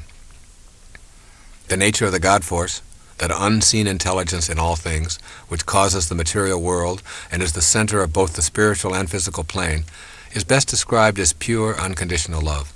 It is the glue that holds all things material in place and keeps them from collapsing into uncountable particles. This God force is the oversoul to which we are always connected because we are localized extensions of that force. You may feel infinitely worthy of attracting to yourself material and spiritual prosperity, but if you are not living the way of unconditional love, you are interfering with your ability to manifest in your life. In order to be divinely aligned with the universal infinite energy, you must become unconditional love. This energy of love really dissolves all limitations. When I speak of love emanating from your soul and from the divine consciousness of God, I speak of something that the lower self or the ego cannot grasp. I am not speaking about feeling good toward others, romantic love, showering everyone with affection, or touchy-feely behavior here. This unconditional love is an experience of the harmony of life. It is simply too deep and too profound for our ordinary selves to activate. The energy of unconditional love is the power behind creation. It guides all of our natural laws. This love can be imagined as a vibration that carries thought forms from one's mind into material expression. In its highest nature, love is the force that we recognize as the will of God. It is the alchemy that we embrace to make sense of how things are materialized from the world of spirit. I suggest you embark on an experiment in which you practice unconditional love for several days, perhaps even a week. Make this a private activity, but vow to yourself that you will allow only unconditional loving thoughts to emanate from your consciousness. Refuse to have judgmental or critical thoughts. In your quiet time, think only peace and love. In all of your relationships, think and act in only loving ways. Extend loving thoughts and energy wherever and whenever you encounter anyone or anything. Become unconditional love for this period of time. This practice of becoming unconditional love is a prerequisite to the manifesting process. By pouring love into your immediate environment and practicing gentleness in all of your thoughts, words, and actions, your immediate circle of friends will begin responding in a whole new way. Furthermore, this act becomes expansive very quickly, and you can radiate this love to your community and to people you read about in newspapers, including those who are labeled terrorists, murderers, scam artists, and the like. You emphasize the in unconditional love. You become detached and loving toward all. You are not loving the hostile act, but you are loving the spirit that is blocked in those who are harmful and unloving. When you can live this way and reject all thoughts and actions that are not of an unconditionally loving nature, you will experience the alchemy of your spirit and know how to overcome limitations in your life. This is a task that your conditioning will not easily encourage. But for a few days you can persevere just so you know what the divine universal spirit is like. It judges no one and nothing. It does not moralize. It does not show favoritism. It merely exists as an unconditional love, radiating harmony and allowing everything and everyone to unfold. What can you expect as you practice a few days of being total unconditional love? You will feel yourself becoming a different person. You will feel at peace virtually all of the time. Your relationships will be more deeply spiritual. Most significantly, you will begin recognizing the coincidences of your life with greater regularity. Your thought forms of unconditional love will begin to produce what you desire without your even being aware of how it is happening. There's an oft-quoted passage in the New Testament that seems appropriate here. It's Corinthians 13 on love. And now I will show you the most excellent way. If I speak in the tongues of men and of angels but have not love, I am only a resounding gong or a clanging cymbal. If I have the gift of prophecy and can fathom all mysteries and all knowledge, and if I have a faith that can move mountains, but have not love, I am nothing. If I give all I possess to the poor and surrender my body to the flames, but have not love, I gain nothing. Love is patient. Love is kind. It does not envy. It does not boast. It is not proud. It is not rude. It is not self-seeking. It is not easily angered. It keeps no record of wrong. Love does not delight in evil, but rejoices with the truth. It always protects, always trusts, always hopes, always perseveres. Love never fails, but where there are prophecies, they will cease, and where there are tongues, they will be stilled, and where there is knowledge, it will pass away. For we know in part, and we prophesy in part. But when perfection comes, the imperfect disappears. When I was a child, I talked like a child. I thought like a child. I reasoned like a child. When I became a man, I put childish ways behind me. Now we see but a poor reflection as in a mirror. Then we shall see face to face. Now I know in part, then I shall know fully, even as I am fully known. And now these three remain: faith, hope, and love. Yes, and the greatest of these is love. I'm well aware of the improbability of living an unconditionally loving life in all of our moments. I imagine your ego is protesting that this idea is absurd because you are only human and humans have shortcomings. Nevertheless, I ask you to do this exercise for a few days or a week. You see, I know that it will become habitual when you feel the richness of your life with this new awareness. There's something that is called the process of detached observation. One of the great meditation exercises that I learned many years ago involves imagining lifting yourself out of your body and floating into space so far that you are actually observing the entire planet. If you do this, try to imagine what the Earth is like without you on it. It is a very difficult task for your ego to even contemplate the world without you on it. Next, begin to observe the planet without any judgment, refusing to label anything good or bad, right or wrong. Simply instruct yourself to notice, allow, and send unconditional love. The process of being a detached observer occurs in the silence of your contemplations or meditations. Begin by seeking out time to be quiet and enter this inner place of love. It is in that silence that you will come to truly know the divine energy of unconditional love. It's a difficult thing for our egos to contemplate this concept of oneness. Unconditional love and becoming a co-creator in your life is possible when you know that God is not separate from you. You and God are one and the same. In the New Testament, Jesus says to the multitudes, "I have said, ye are gods." And later, "When a man believes in me, he does not believe in me only, but in the one who sent me. When he looks at me, he sees the one who sent me." What it means to be in a state of oneness is that you know the unconditional love that God has for all of creation is also the unconditional love that can be you if you make that choice. If you place restrictions on that love or withhold it dependent on your judgments and hatreds, then you make it a conditional love and remove yourself from the possibility of co-creating with God. We have unconditional freedom for our thoughts to be what they are. That is how you are loved. That is your gift from the divine Creator, expressed through your individuality.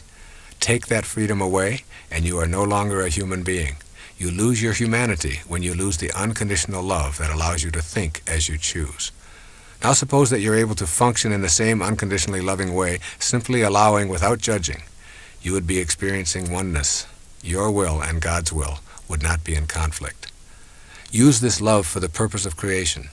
Every moment that you create by radiating unconditionally loving thoughts is a reflection of the same love that was responsible for your creation. This unconditional love is really a power, the ability to reach a higher state of being where there seems to be almost no delay between the creation of a thought form and having that thought form show up can be viewed in terms of unconditional love and an absence of making demands on or judging the world. This is a power that I know is possible for each of us when we begin to adopt the basic principles of spiritual manifestation. Most of us simply do not recognize how truly powerful we are by virtue of our own ability to create thoughts, and out of these thoughts attract to ourselves the abundance of the universe. When we think rationally about this power, we immediately think of the conflict between having a free will and having a destiny. This conflict often obviates the need within us to think and live in unconditionally loving ways. Let's take a quick look at this matter of destiny, which is in the title of this tape, and put it into a different context. Destiny is not preordained. Destiny is ordained totally by you. Every single moment of your now existence is the result of your previous thought. The idea that everything is already laid out for you in advance is a hallucination. You can and do manifest your own destiny. Your free will is your gift of unconditional love. You create the destiny with this free will, and when you venture off the path of unconditional love, you are simply living an illusion. The illusion is that the thoughts that you have of your separateness from God's will put you into an obsequious position, that God is something you must fight or fear. Obviously, if this were true, God could not at the same time be all-loving. So what it means here is that you want to know the joy of unconditional love. The most important thing that you will gain from cultivating unconditional love will be freedom from hate and violence. When these thoughts are removed, you discover the presence of joy and peace. This is an automatic reaction to unconditional love because you are in harmony with the creative source. The ego identifies you primarily as a physical body, separate from God and in need of constant stroking to massage your self-importance. When you simply say this is an illusion and it doesn't really exist, those ideas are replaced with unconditional love. And the joy you experience is really the denial of the false and an affirmation of the truth of your being. You are absolutely free when you are not consumed with your self-importance. You are free when you no longer need to be stroked, coddled, and approved of by everyone you meet. There is a great sense of joy in feeling free. Think of times when you have felt the freest in your life, when the pressures to perform are off, when you are walking in nature, when you are in solitude and communing with God. Joy, freedom, and unconditional love are inseparable. They flow from the experience of each other. To be joyful is to hold on to nothing and to have no restrictions. This is also the feeling of freedom, and it is a result of embracing the unconditional love of the divine energy that is the center of your being. This is not to say that one ought not to enjoy a massage, a delicious meal, lovemaking, and all of the pleasures of the body, but it is the mind that is processing and allowing you to experience the pleasure. It is the mind that makes it real. Your purpose is to align your mind with the unconditional love that is the divine source of all material things, including your body. With that alignment comes joy and power. When one drop of water separates from the ocean, it becomes a speck that is essentially powerless and weak. But when it aligns with its source, the ocean itself, it is powerful beyond what is possible as an individual drop of ocean. And so it is with you. Unconditional love is really nothing more than the absence of fear. The ego is where fears originate, with constant messages that you are incomplete and need more, that you need to win to be better in comparison to others. With its unceasing pressure, the ego keeps you in a constant state of turmoil and anxiety. Here is where all fears are birthed and nurtured within you. To accept unconditional love as your premise for living, you will have to tell the ego that there is no need to prove anything, and that all you want or hope for is already here. With this kind of declaration, fear is removed from your life and is replaced with love. Remember the biblical quote, "Perfect love casteth out all fear." This principle of unconditional love as a prerequisite to manifesting your own destiny is a tough one to put into practice full time. Yet you can begin this process by working on it one step at a time, beginning right now. Here are a few of the ways of putting unconditional love into practice in your life. Remember to keep uppermost in mind that love transforms. Unconditional love heals the body and the mind. And then also remember that the polarity of love is fear.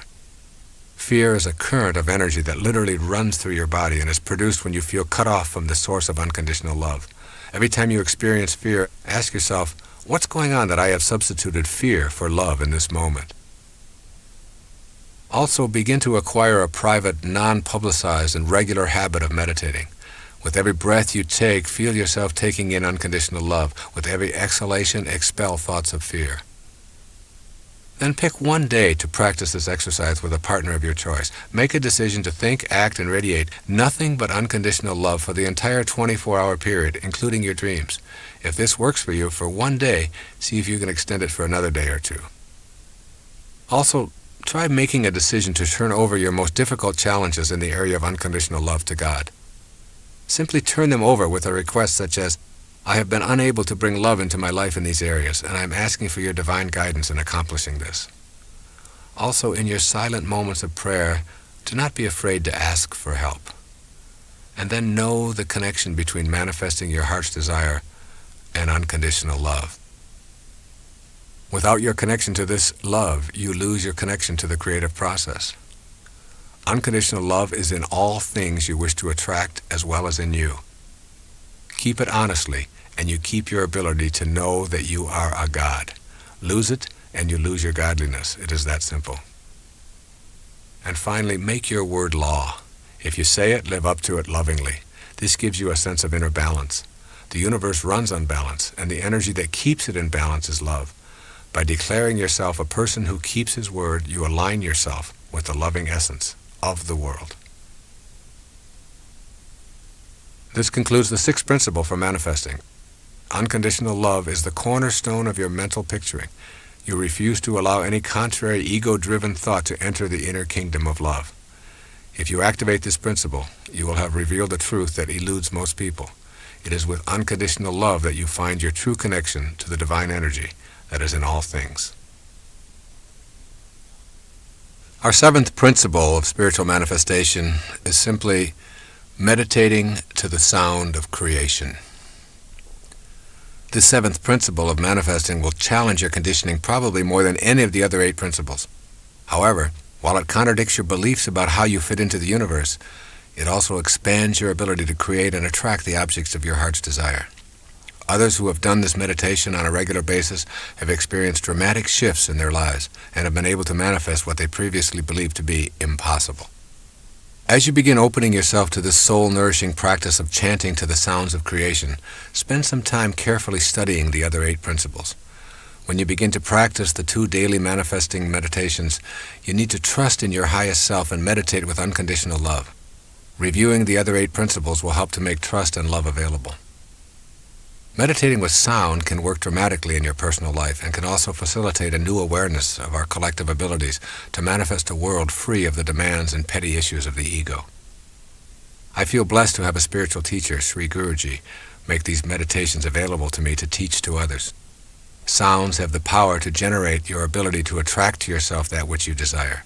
3 key words describing the principle are the title of the following section. Listen carefully to these 3 words. Sounds have power. Sounds are a powerful energy. Every sound is a vibration made of waves oscillating at a particular frequency. The frequency range of the human ear is approximately 16 to roughly 40,000 vibrations per second. Sound is the intermediary between abstract ideas and concrete form in the material world. Sounds literally mold the abstract world of thought and spirit into shapes. In ancient ceremonial rites, words, sounds, and shapes combine to achieve certain ends. Each letter in a word signifies a sound and records the expression of a particular sound. Differing sounds were recorded for their own purposes. Sounds have an impact on us in a myriad of ways. The discordant and harassing sounds of machines, thudding, screaming, grating noises, bombard our consciousness and make it difficult to be serene and peaceful. Discordant sounds can cause internal illness or disease. But sound also has healing properties when it is harmonious and soothing. Healing takes place to the accompaniment of soothing harmonies and nature's music interspersed with spiritually nourishing silence. In addition to healing, sound is used in the creation process, which is the central concern of this 7th principle of spiritual manifestation. When we use the sounds of nature that are most consistent with the act of creation, we begin to attract the material form that we desire. Learning how to use sound is a way of harnessing its power for manifesting thought into the world of form. Manifesting is knowing how to make contact with that spiritual vibrational frequency while we are living inside a body in a materialized world. Pay attention to words and sounds because they can attract positive or negative influences into your life. Harmonious sounds are the ones that most contribute to a balanced and creative life. But before going into the actual use of meditation sounds, it is necessary to learn how to prepare yourself to use sounds in your daily meditation. You need to gain access to a method that will take you beyond the mind to a state of consciousness that transcends your thoughts. This higher state of consciousness beyond the mind is called Siddhi awareness. S-I-D-D-H-I. Siddhi awareness. Siddhi awareness or Siddhi consciousness is a perfect state of awareness in which there is a complete absence of doubt and no delay between the origination of a thought and its materialization into the world of form. It is an unlimited state of being in which creation occurs instantly without any time lag from thought to form. When we contemplate this state of grace, our minds challenge the idea and provide us with many reasons as to why it is impossible. Siddhi consciousness, however, has absolutely nothing to do with the mind. Let that sink in. Siddhi consciousness is beyond the mind. This state of graceful being has nothing to do with the mind, whose nature is a constant inner monologue. The mind frets continually about an unlimited number of desires that can never be adequately fulfilled. You can give your body great pleasures with booze and sex, give it fancy automobiles and delectable gourmet meals, body massages, and every other imaginable delight.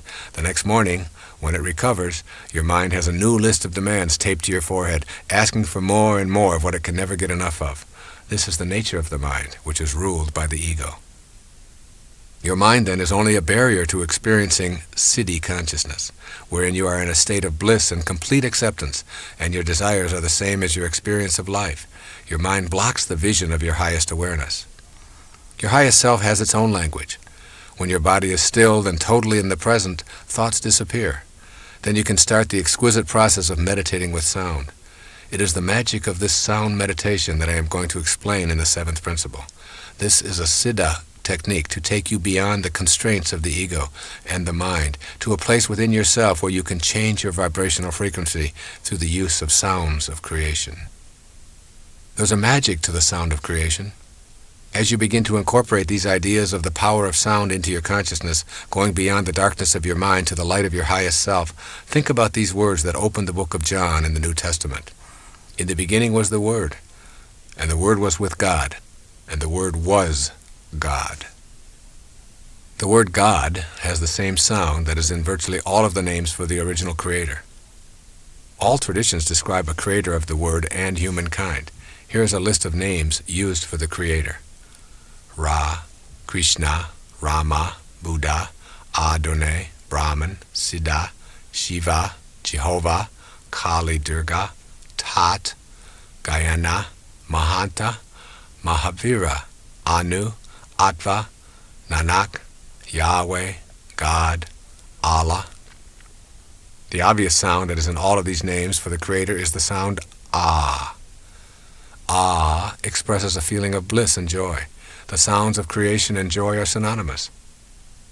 It is not an accident that the name for the Creator in virtually all languages contains the sound Ah. Ah is the only sound that humans make effortlessly, simply by taking in a breath and without moving the lips, the tongue, the jaw, or the teeth. If you move any of these, the sound changes. Ah is the sound of effortless perfection, as is creation itself effortless and perfect.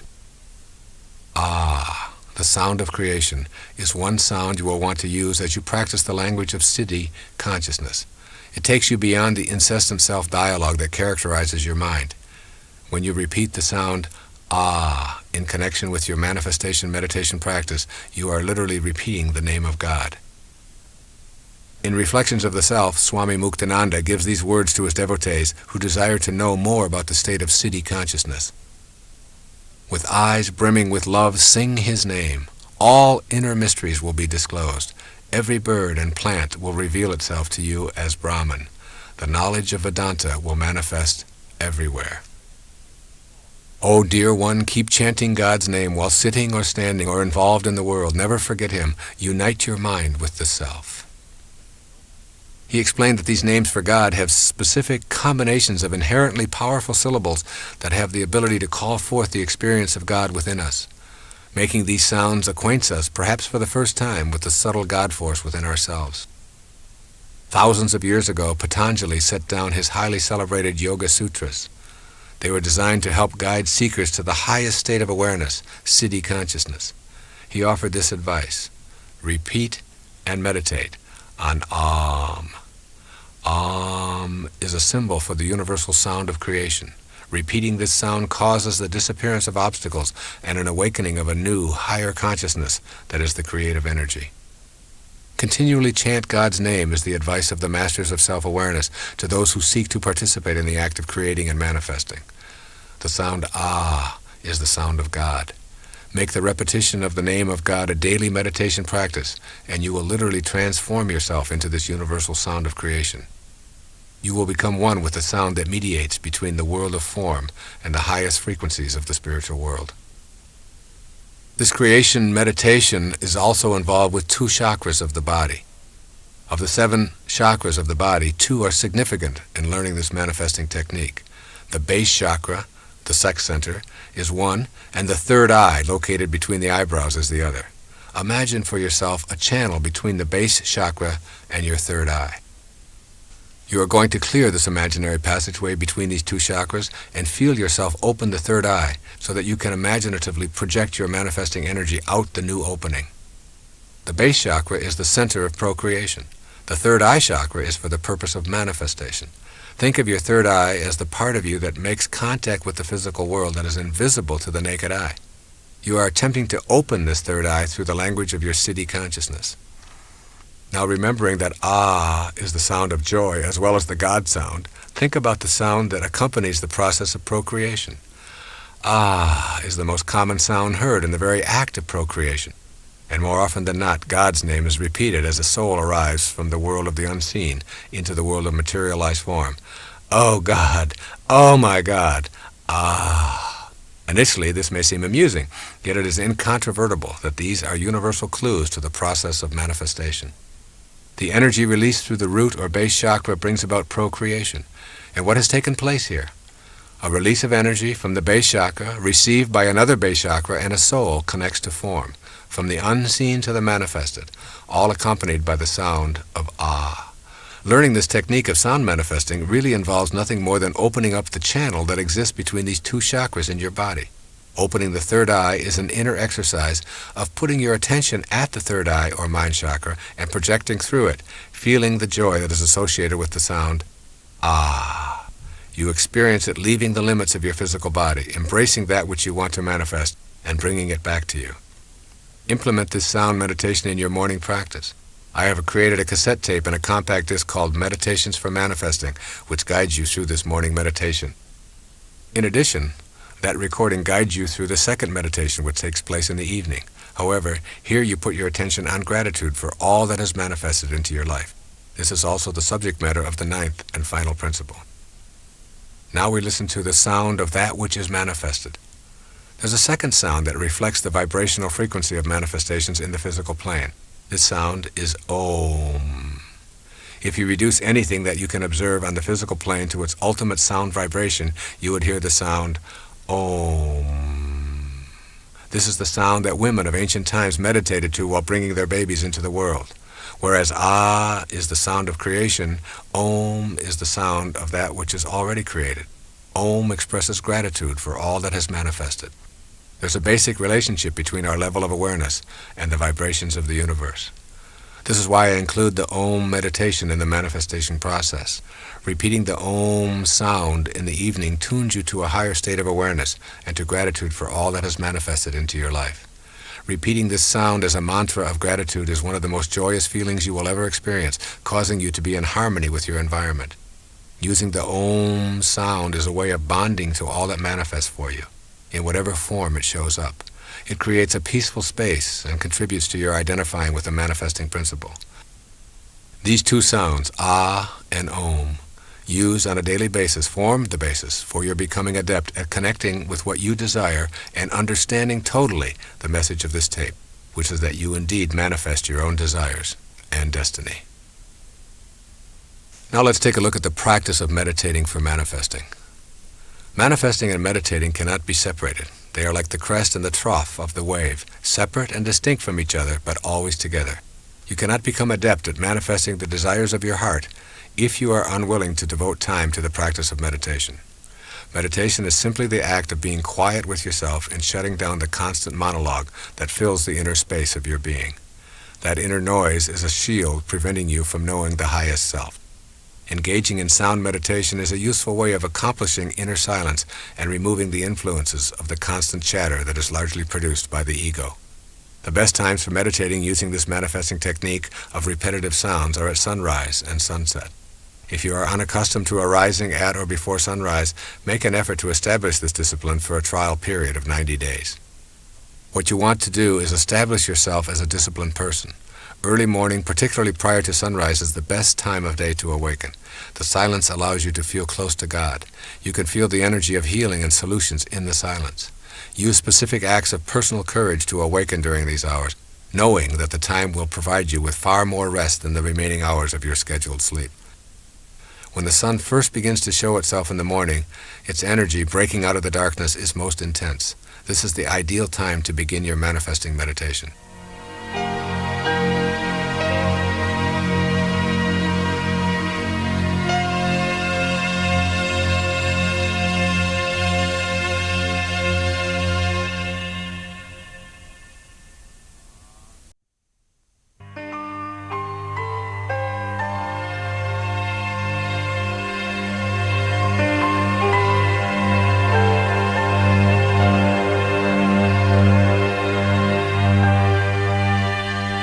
Find a comfortable place to sit. What makes you feel most relaxed and at peace is the perfect posture. If at all possible, it is advisable to do this outdoors. Gently place your forefinger and thumb together on each hand. Close your eyes and allow yourself approximately 20 minutes for this morning practice. Take in a few long, deep breaths and exhale, becoming aware of the pattern of your breathing and the feeling of filling your lungs. Then place your attention on the root or base chakra, the sex center, and move your attention up the passageway between your root chakra and your third eye chakra.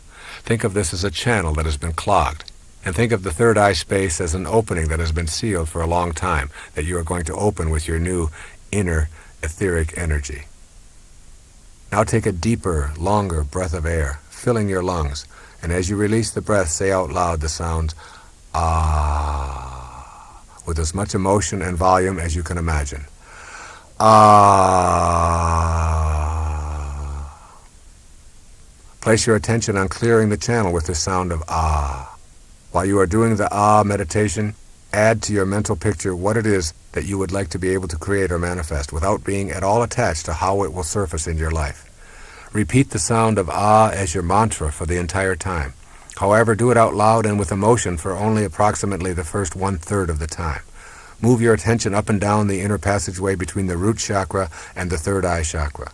With the inner energy that you are feeling from the sound of creation resonating within you, open this third eye in your mental picture and propel the creative force through it into the world of form. Imagine its release from your inner being to a point at which it circles the world and surrounds the objects of your desire. Trust that this energy will connect with the universal energy that is the God force and will send the objects of your desire into your immediate world. This must be done in accordance with all 9 of the principles of manifesting that are explained in this tape, which means you have an absence of doubt, complete trust, unconditional love, and a knowing that this power of attraction is within you and in all things. Gradually, you will begin to experience an overwhelming sense of bliss and peace. For the next approximately one-third of the morning meditation, say the ah sound softer and softer. Stay focused on the third eye, which is now open and sending out this creation energy and the feeling of your desire manifesting. For the final third of your morning meditation, repeat the sound of ah to yourself silently as a mantra, and keep your attention on the third eye and the glorious feeling of gratitude that you are already experiencing for having this manifest into your life. When you have completed approximately 20 to 30 minutes of this manifesting meditation, your morning session will be complete. Some people have used this meditation to manifest peace for themselves or those they love, to center themselves on a healing, or to bring a relationship into their life. Others have used it for such matters as selling a house, getting a promotion, overcoming an addiction, attracting money, or whatever. The possibilities are unlimited. What you are doing when you do this morning ah meditation is resonating with the words. In the beginning was the Word, and the Word was God. The act of manifesting is the beginning of something being created in your life. The evening meditation is best practiced at sunset if possible. Once again, as the sun sinks below the horizon, there is a corona-like expression of energy that is greatest just as the sun leaves the horizon and for a few moments immediately after. Now you practice the sound of Om, which is the meditation of gratitude. The practice is identical to the morning meditation with the exception that now you are not asking to manifest anything. Instead, at the end of your daylight or as you retire, you are simply saying thank you to the universal intelligence that we call God for all that has manifested in your life. Take in deep breaths just as you did in the morning. Clear the channel between your base chakra and your third eye chakra and mentally picture all that you have received and project that energy out forcefully through the opening of the third eye. You are expelling into the universe beyond your immediate body an energy of gratitude. The sound of Om is said aloud for the first third of your meditation, then gradually, more quietly, and ultimately silently, always focusing grateful attention on the third eye and feeling that energy going back to the universal source of energy that we call God. The final part of this meditation is the last sound you hear before you go to sleep each night. The very first sound you hear in the morning is generally one of ah. It is the sound that you make when you yawn or stretch. However, the final sound you hear within yourself before going to sleep can be a combination of these two sounds, of ah and Om. I defined enlightenment earlier as the ability to be immersed in and surrounded by peace. It is not an accident that the sounds ah and Om, when combined, translate to the word that means peace or enlightenment. Shalom. Shalom. By saying these two sounds to yourself as you drift off to sleep, you are becoming at one with all that is peaceful and all that provides for us. It is also not an accident that the primary sound of spiritual joy is the sound of ah in Alleluia. And it is also a sound in the last word of every prayer, Amen. Give this glorious, peaceful, enlightening manifestation meditation practice a 3-month trial using each of the 9 principles outlined in this book and see if you do not experience your heart's desire appearing. Alleluia. Shalom. The 8th principle for spiritual manifesting simply says, patiently detach from the outcome. In the 7th principle on the use of sound meditation, I emphasize the importance of placing your attention on your feelings as you picture your desire manifesting. This 8th principle of spiritual manifesting has at its heart the experience of that feeling. The manner of how and when it is desired shows up is something that you must not try to control. Manifesting is not about making demands of God in the universe. Manifesting is a cooperative venture in which your intention is aligned with divine intelligence. That intelligence is in all things and in you simultaneously. Demanding that God send your desire according to your timetable and design reinforces the incorrect idea of God as a separate energy. There's an important concept to try to grasp here. It's called intelligence apart from individuality.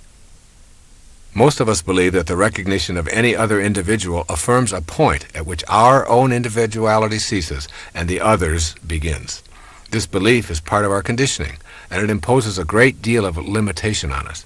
If this pattern were ascribed to the universal mind, it would describe a God that at some point ceased and something else began. To be universal and to recognize anything as being outside itself would be to deny its very being. So the nature of universal intelligence is an absence of individual personality. You are in an impersonal and intensely intelligent ocean of life that is all around, under, and in everything, including you. Though you have been conditioned to believe that you are an individual, you are actually a part of the grand universal nature that is infinite in its possibilities. This undifferentiated intelligence responds to you when you recognize it. Ask yourself what the relationship of this universal mind is to you. It cannot have favorites if it is the root and support for everything and everyone. Lacking individuality, it cannot be in conflict with your desires. Being universal, it cannot be simply shut off from you. All these statements characterize this all-producing mind as responsive to you when you understand your relationship to it. Your task is to bring the universal energy within your grasp by raising yourself to the level of that which is universal, rather than bring the universal down to a level of misperceived individuality that is separate from the universal. You need only to recognize it to attract it to yourself, rather than ask it to recognize you and bring you to it. Having learned a different set of principles, all of this may sound a bit confusing, yet it is crucially important for you to know this before moving along on the path of manifesting. There's a power of infinite patience. This provocative line is from A Course in Miracles. Those who are certain of the outcome can afford to wait, and without anxiety. The notions of certainty and patience go together. When you trust and know that you are connected to that universal all-providing intelligence, then you simply place no time constraints on your manifestation. Your knowing and your infinite patience put you at ease. Your inner sense is that what you want to manifest is already here, and your inner attention is on the feeling of well-being that you are already blessed with what you seek. The inner bliss is a function of the power of your infinite patience. When you are certain about the outcome and unconcerned with the how and when, you have cultivated the power of infinite patience, and simultaneously you have detached yourself from the outcome. When this detachment takes place, you are able to go about your daily business of raising your children, doing your work or training, meditating and communing with God, and just patiently observing. Infinite patience is a sign of trust, and it calls upon infinite love to produce results in your life. When you let go of impatience, you are aligned with the God force, and the anxiety that tells you what is lacking and missing in your life is gone. You will know that God has been patient with you no matter how long it took you to come around, regardless of how far you may have wandered, and no matter how much you may have refused to listen. Infinite patience produces almost immediate results in your life. You become free when you relax your insistence to have it now. As an infinitely patient person, you know that you are already where you want to be, and there are no accidents, and that all that appears to be missing is nothing more than an illusion perpetrated by your ego. With this awareness, impatience leaves, and you stop looking for results of your manifesting meditation. Your patience allows you to remain in silent appreciation of all that is manifested in your life. This practice of patient detachment from outcome is a foreign concept to us. We have been taught that goals, success symbols, and the accumulation of merit badges are the ways to feel important. What follows is a guide for living with the seeming paradox of attempting to manifest something into your life and at the same time not being attached to when and how it shows up. So here's a step-by-step plan for putting patient detachment into your manifesting practice. First, understand the essence of what you desire. What you desire is not necessarily in the realm of things. If you want to manifest money, for example, notice if your attention is centered on the dollars or on the experience and feeling of financial security. The experience is the essence of your desire. By putting your attention on inner feelings, you shift from being gratified by externals. The essence of your desire is a feeling of well-being and joy, and an alignment with the universal spirit. You may feel that you truly want to manifest more income and a promotion. Detach yourself from the in-the-world promotion and increase in pay. Put your manifesting energy on the essence. You're wanting to feel more secure and less stress. You will probably begin to see things arriving in your life that reduce your anxiety. They may seem to have very little to do with what you originally thought you wanted. And then secondly, banish doubt and enter into the realm of certainty. When you've removed doubt about your ability to manifest, it will be easy to detach yourself from the outcomes and all of the details. Your trust in yourself and in the divine energy of the universe is all you will need. Then third, leave your expectations and go about your business. Maintain your work and play regime with a new sense of peace originating in your inner knowing about what is manifesting for you. Remain completely detached from the inclination to measure and calculate what is and is not showing up for you. And then fourth, in this step-by-step plan, maintain privacy about your desires. Sharing your manifestation efforts decreases the energy and deflects the energy into the ego's need to gain approval. Then fifth, be aware of the cues that your desires are manifesting. Keep in mind that the way things will show up in your life is not necessarily related to what your rational brain expects. Things may begin popping up into your life that were never there before and which may surprise you as you notice them more and more frequently. These synchronistic events and happenings are the result of beginning to live in a heightened state of awareness. Pay close attention to the cues as they surface and gently tell yourself, it's working, I can see the results. And then sixth, act immediately on the cues that arrive by acknowledging them. When you acknowledge the early signs of arrival of what you wish to manifest, you are giving your inner energy a positive charge and recognizing the divine universal intelligence. This recognition is essential to the continuation of this manifesting process. And seventh, don't think of your manifestation as a special favor. To see manifestation as a favor is to begin the process of bargaining with God and believing in your separateness from all other living things. Your desires manifest because you are in perfect alignment with your source of creation and because you are not placing any limitations on what can come into your life.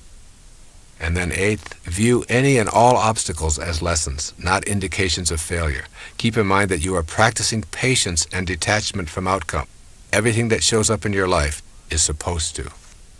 This includes the falls in your life. They provide you with the energy to propel yourself to a higher state of awareness. And then ninth, release all judgment from your manifesting practice. This requires you to be willing to suspend your inclination to judge that which shows up in your life as right or wrong, good or bad, attractive or unattractive. Your judgments halt the flow of universal energy into your life and put you at odds with that divine power. Your ability to manifest depends in large part on your willingness to leave behind the collective judgments that make up the totality of human beliefs. Detaching from these beliefs is one of the greatest challenges of your life. You will probably experience a sense of loss and perhaps a feeling of loneliness as you make this step out of judgment.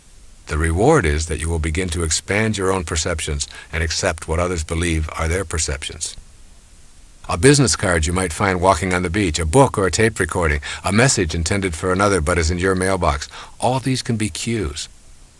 Send away all judgments about how anything arrives in your life and refuse to assume the collective judgments that permeate the beliefs of most of the people you encounter. As you notice what arrives and disappears, try to do it with a feeling of total acceptance. In your inner world now, anything you can imagine is actually a part of you. Your proclamation of being wealthy and happy, if taken to that inner non-judgmental world, will lead you to feel wealthy and happy. This in turn will lead you to begin acting in new ways. You will begin to create a new concrete reality of wealth and happiness within yourself as you generate a positive attitude toward all you encounter. No judgments, simply maintaining an inner feeling of having already manifested whatever it is you desire. Your mind will attempt to use logic, but manifestation is not logical. Your mind will try to employ negativity, insisting that you are too old, too stupid, or too undeserving, that you never win anything, that you've wished for things in the past and been disappointed and there's no reason to expect things to change now. This is the attachment of the mind and the ego to results in past history. Meditation and intuitive feelings are two ways to supersede the mind. The emphasis is on detaching from the collective unconscious beliefs, refusing to judge, and patiently allowing the universal source to deliver what you are now totally aligned with in your inner world. And 10th, learn to relax in peace and knowing. The universal intelligence works at its own perfect pace. It will deliver when you are in alignment with the 9 principles detailed in this tape. The delivery is guaranteed by the absence of doubt that you cultivate and total trust in the presence of this energy in all things, including that which you are going to attract into your life. And finally, on 11th, use affirmations to keep the energy flowing and to detach from the outcome. The most useful affirmation I can provide in this regard is really quite simple. I am infinite and universal, and I trust in the divine power of the universe, which is also within me. This then concludes the 8th principle for spiritual manifestation. This 8th principle revolves around transcending your mind and the collective mind that has been with you since your conception. It asks you to be patient when your mind will demand results. Once you perfect that infinite patience, you will demonstrate your trust in something other than your own limited body-mind, and you will peacefully allow your desires to manifest in their own good way, in their own good time. Our 9th and final principle of spiritual manifestation is called simply reacting to your manifestations with gratitude and generosity. The conscious expression of gratitude and generosity is the final principle in this miraculous process of spiritual manifestation. Experiencing an inner sense of gratitude and generosity is the result of being in harmony with all the other 8 principles discussed in this book. Gratitude is your expression of acknowledging the oneness of the universal energy working in cooperation with your desires. Let's look at the nature of gratitude. Gratitude is the complete and full response of the human heart to everything in the universe. It is the absence of feeling alienated or separate. It represents our full acknowledgement and appreciation of the energy flowing through all things and brings gifts to us in the form of the fulfillment of our desires. Gratitude recognizes that nothing is to be taken for granted, and, most important, it is an expression of complete, unconditional love in the form of a thank you to the God force that is in all things. It is a way of being one with the God force in full inner serenity. It recognizes that the spirit within ourselves is the same as that which sustains all life on the planet. Gratitude then represents the whole of ourselves. When we feel grateful and give thanks, sending out this kind of loving energy to the world in the same fashion that we did when we were asking for our heart's desire to be manifested, we feel complete. Gratitude allows us to feel more connected to that for which we are grateful. Gratitude acknowledges that we are the recipients of the generosity of others, of life, and of the universal spirit. Gratitude contributes a loving response to the whole of creation and to your relationships with creation. That relationship illustrates for us how interconnected and interdependent everything is, including the manifestations in our lives. When we understand the nature of gratitude, we can more clearly identify those things within ourselves that are obstacles to practicing gratitude. Gratitude is an inner process. It is an attitude of thankfulness, even when things do not appear as we would prefer. Rumi once wrote, "Don't grieve for what doesn't come. Some things that don't happen keep disasters from happening." Gratitude is a way of experiencing the world with love rather than judgment. The 3 most common obstacles to an attitude of gratitude originate in your mental processes. The first is simply called fault-finding. You always have the choice to be love-finding or fault-finding. The fault-finder focuses on what is wrong and what is missing. That focus shows up as criticism, judgment, and anger. The feeling is of being against the manifestations that appear in the world rather than being for what one receives. As we think, so shall we be. If you are using your mind to think about what is wrong and what is lacking, this is precisely what will manifest for you. Finding fault, rather than being grateful and being a love finder, guarantees that you will not be able to participate in the co-creation of your life and the fulfillment of your desires. A second obstacle to an attitude of gratitude is called simply complaining. The complainer always feels shortchanged and deprived and consequently becomes envious and bitter toward those who seem to have been blessed with what is missing in his or her own life. The inner experience of complaining leads to being angry at the universal source that seems to have denied you the benefit of its infinite supply. Complaining is an expression of the absence of love in your inner world. When you feel love, there's no room for being upset with God for not delivering your ego's demands. And the third obstacle to an attitude of gratitude is taking what you have for granted. Taking things and people in your life for granted drains you of the joy that you could be experiencing. Taking things for granted means going through life unaware of the multitude of gifts that are here in each and every moment. Think of the activities and experiences that would be missed if they suddenly disappeared. Remind yourself that there are no ordinary moments.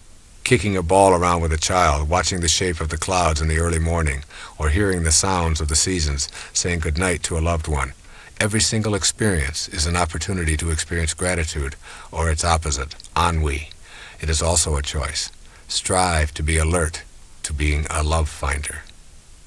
Sleepwalking through life is a choice to impede the gratitude that is necessary for you to become a manifester.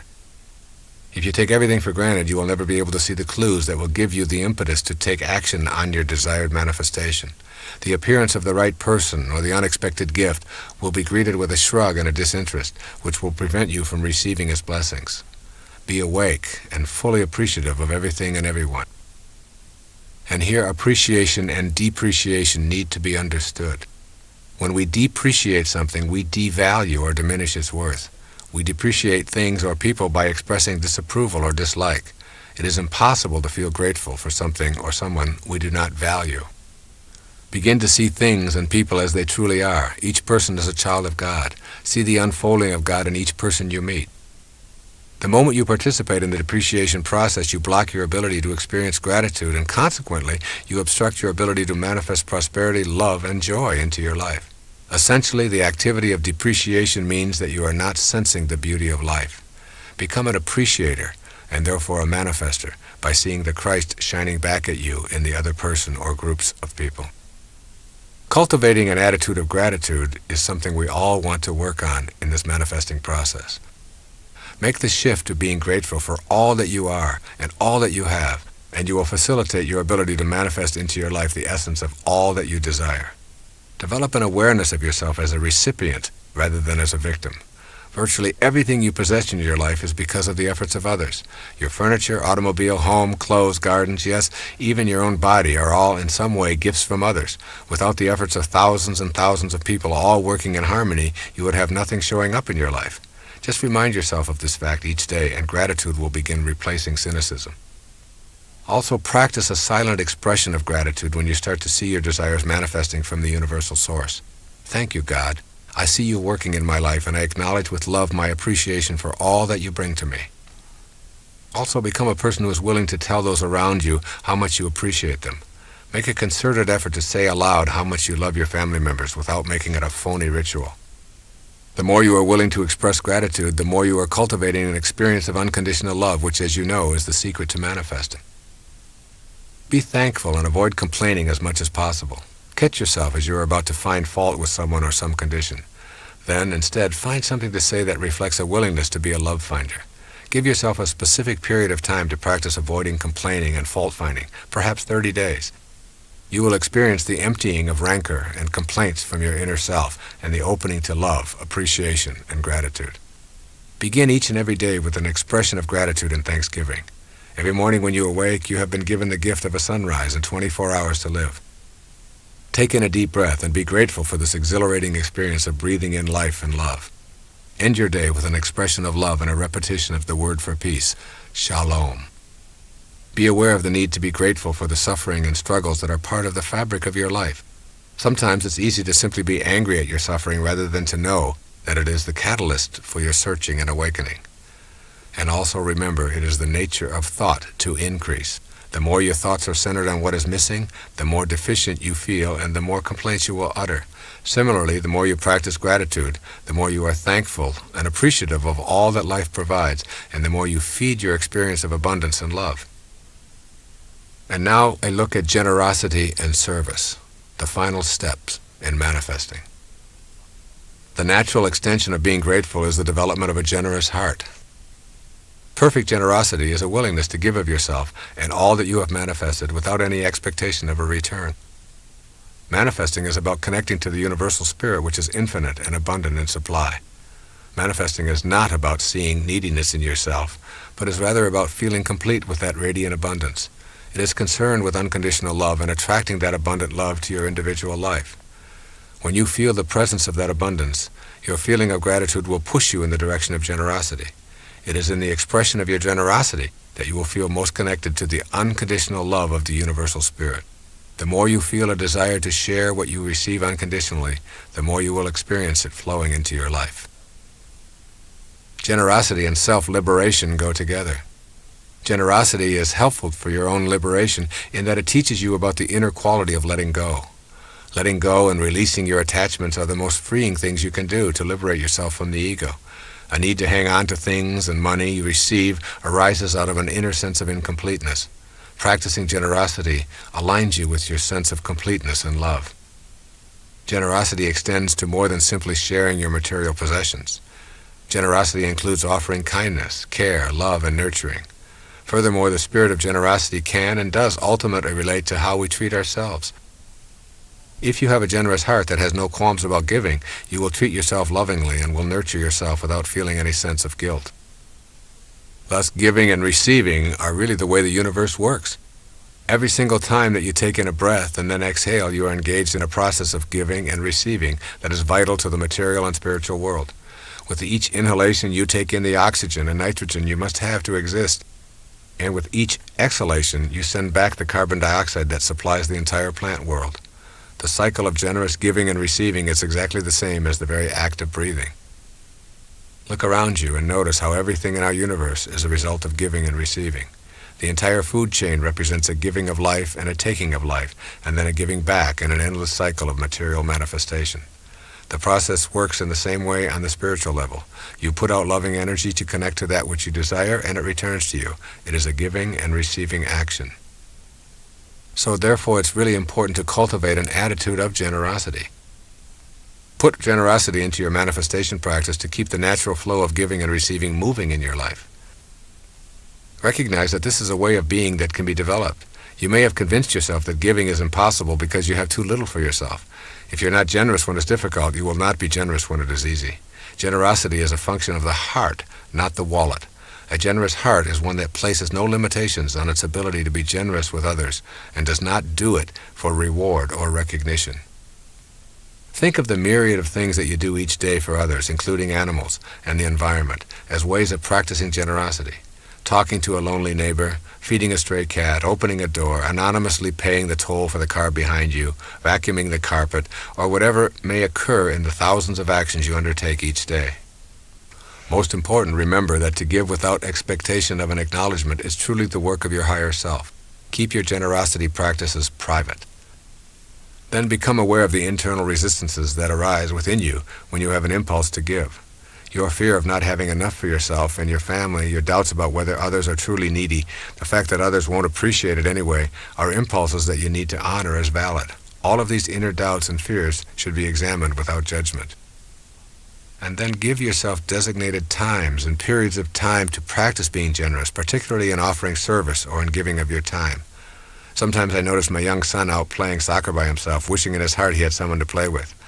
I remind myself to forget about the zillion things I have to do, my state of fatigue or whatever, and I designate the next several hours to simply sharing my time with him, something we both love. Practice being able to receive. Accept help when others offer it. Allow others to do for you without feeling embarrassed or without feeling that your independence is threatened. If you turn off the receiving side, you cut the natural flow of energy, just as if you turned off the giving side. Receiving is very much a component of the spiritual practice of manifestation, and you can work at allowing this into your life with gratitude and love. Furthermore, practice giving just a bit more than you think you can, and a bit more than your own comfort level allows. Whatever you have convinced yourself is the limit of your generosity, try going beyond it. You also can practice a little bit more generosity with your own self than you are normally accustomed to. Order the item on the menu that costs more, or give yourself a few extra days on your vacation trip, or allow yourself the luxury of a body massage or a facial. Extend your generosity into service as a way of life. Our encounters and relationships are a central influence on ourselves and each other. Service is a word that is not commonly thought of as part of our ordinary relationships, yet service simply cannot be separated from relationships. When you cultivate an attitude of gratitude and generosity, you will find yourself wanting to be in the service of others. You will find it natural to extend that which you receive into the service of others as well.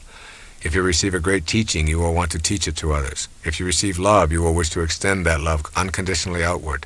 Your relationships will automatically be felt as gifts for the service of others. When you contemplate the purpose of your life in the material plane, you will discover that the only thing you can do with your life is to give it away. You cannot lay claim to anything. It is all transitory. You will find your purpose and your strength when you see that you are in a relationship with all other living things and that you are purposeful and peaceful when you serve in some capacity. It is out of this state of recognizing our fundamental interconnectedness that we realize we are all in a constant state of service to each other. It is this awareness that you want to keep uppermost in your mind as you generate this principle of spiritual manifesting. Service, at its very basic core, is an inner choice to offer a helpful and healing attitude to others as well as to ourselves. A natural outgrowth of feeling grateful for our daily life manifestations is experiencing the inclination to be generous. By turning the purpose of your life into one of service and leaving behind your self-absorption, you discover the irony of manifesting. The more you choose to be of service, the more profoundly you experience unconditional love, and the more you find materializing into your life. Service is best thought of as a continuous focus in your life rather than being limited to certain kinds of giving activities. Service is a state of mind that expresses love rather than fear, trust rather than distrust. It focuses on meeting all others as equals with whom we share a spiritual identity. This inner attitude of love reveals itself in action. Service does not require that you become a Mother Teresa. You serve by suspending your ego and extending the love that fills that space. It can take a million different forms, but when practiced with authenticity, from the heart, it makes all that is manifested into your life worthwhile. The only problem you will encounter is attempting to give or serve without love. The moment you put a condition on your service or ask something in return, you introduce conditional rather than unconditional love. The imposition of the condition makes service empty. Service without love is obligation, and it carries guilt and anger and resentment along with it. Work at being in a state of unconditional love with your service efforts, and when love is not authentically present, acknowledge that as well. This concludes the 9th principle of spiritual manifesting. Be willing to take all that is attracted to you as a result of your practicing the manifesting principles.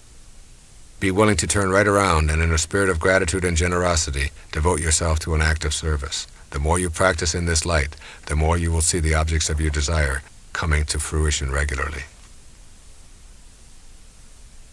I want to close this final principle with another observation by Rumi titled The Servant Who Loved His Prayers. It sums up all that I have said, not only here in this final principle on gratitude, generosity, and service, but in this entire program. Listen to the words carefully, and as you end this tape and go to work on your own spiritual manifestation program, recall this passage by Rumi, born in the year 1207 in the Persian Empire in what is now called Afghanistan. It will remind you of your role in all of this, a role that is limited only by the restrictions you place on your spiritual awareness. He titled this poem, The Servant Who Loved His Prayers. At dawn, a certain rich man wanted to go to the steam baths. He woke his servant, Sunkwar. Ho, get moving, get the basin and the towels and the clay for washing, and let's go to the baths. Sunkwar immediately collected what was needed, and they set out side by side along the road. As they passed the mosque, the call to prayer sounded.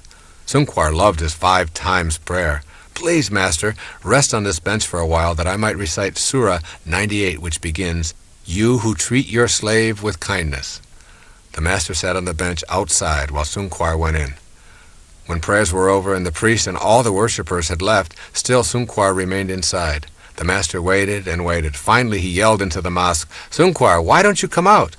I can't. The clever one won't let me out. Have a little more patience. I hear you out there. 7 times the master waited and then shouted. Sunkwar's reply was always the same. Not yet. He won't let me come out yet. But there's no one in there but you. Everyone else has left. Who makes you sit still so long? The one who keeps me in here is the one who keeps you out there. The same who will not let you in will not let me out. The ocean will not allow its fish out of itself, nor does it let land animals in where the subtle and delicate fish move. The land creatures lumber along on the ground. No cleverness can change this. There's only one opener for the lock of these matters. Forget your figuring. Forget yourself. Listen to your friend. When you become totally obedient to that one, you'll be free. May you always swim in the ocean of abundance while manifesting your own divine destiny. Listen to your friend. I'd like to provide you with a summary of the 9 principles. I would like you to have all 9 principles in the same place so that you can refer to them often, as well as see how they comprise a step-by-step program for implementing a spiritual manifestation awareness for yourself. Each principle flows to the next. And if you apply them in this sequential manner, I can guarantee that you will begin to view yourself as an absolute miracle, an individual who is connected to the universal all-pervading spirit in such a firm manner that you know you are a co-creator of your own life and all that is attracted into it. The 9 principles. Number 1, becoming aware of your highest self. This awareness helps you to view yourself as more than merely a physical creation, which leads to the 2nd principle. Trusting yourself is trusting the wisdom that created you. This principle establishes you as one and the same with the universal God force, which leads you to the 3rd principle. You are not an organism in an environment. You are an environ-organism. This principle establishes that there is no separation between you and anything else outside you in the material world, which leads to the 4th principle, that you can attract to yourself what you desire. This principle establishes your power to attract that which you are already connected to, which leads to the 5th principle, honoring your worthiness to receive. This principle affirms that you are worthy of all that is attracted to your life, which leads to the 6th, connecting to the divine source with unconditional love. This principle creates an awareness of the significance of accepting your manifestations with absolute love, which leads to the 7th principle, meditating to the sound of creation. This principle gives you the tools for vibrating yourself to the very sounds that are in the world of creation. These are the tools for attracting and manifesting, which leads to the 8th principle, to patiently detach from the outcome. This principle emphasizes the need for removing demands and becoming infinitely patient, which leads to the final principle, to react to all of your manifestations with gratitude and generosity. This principle teaches the value of taming the ego and being thankful and in service to others with your manifestations.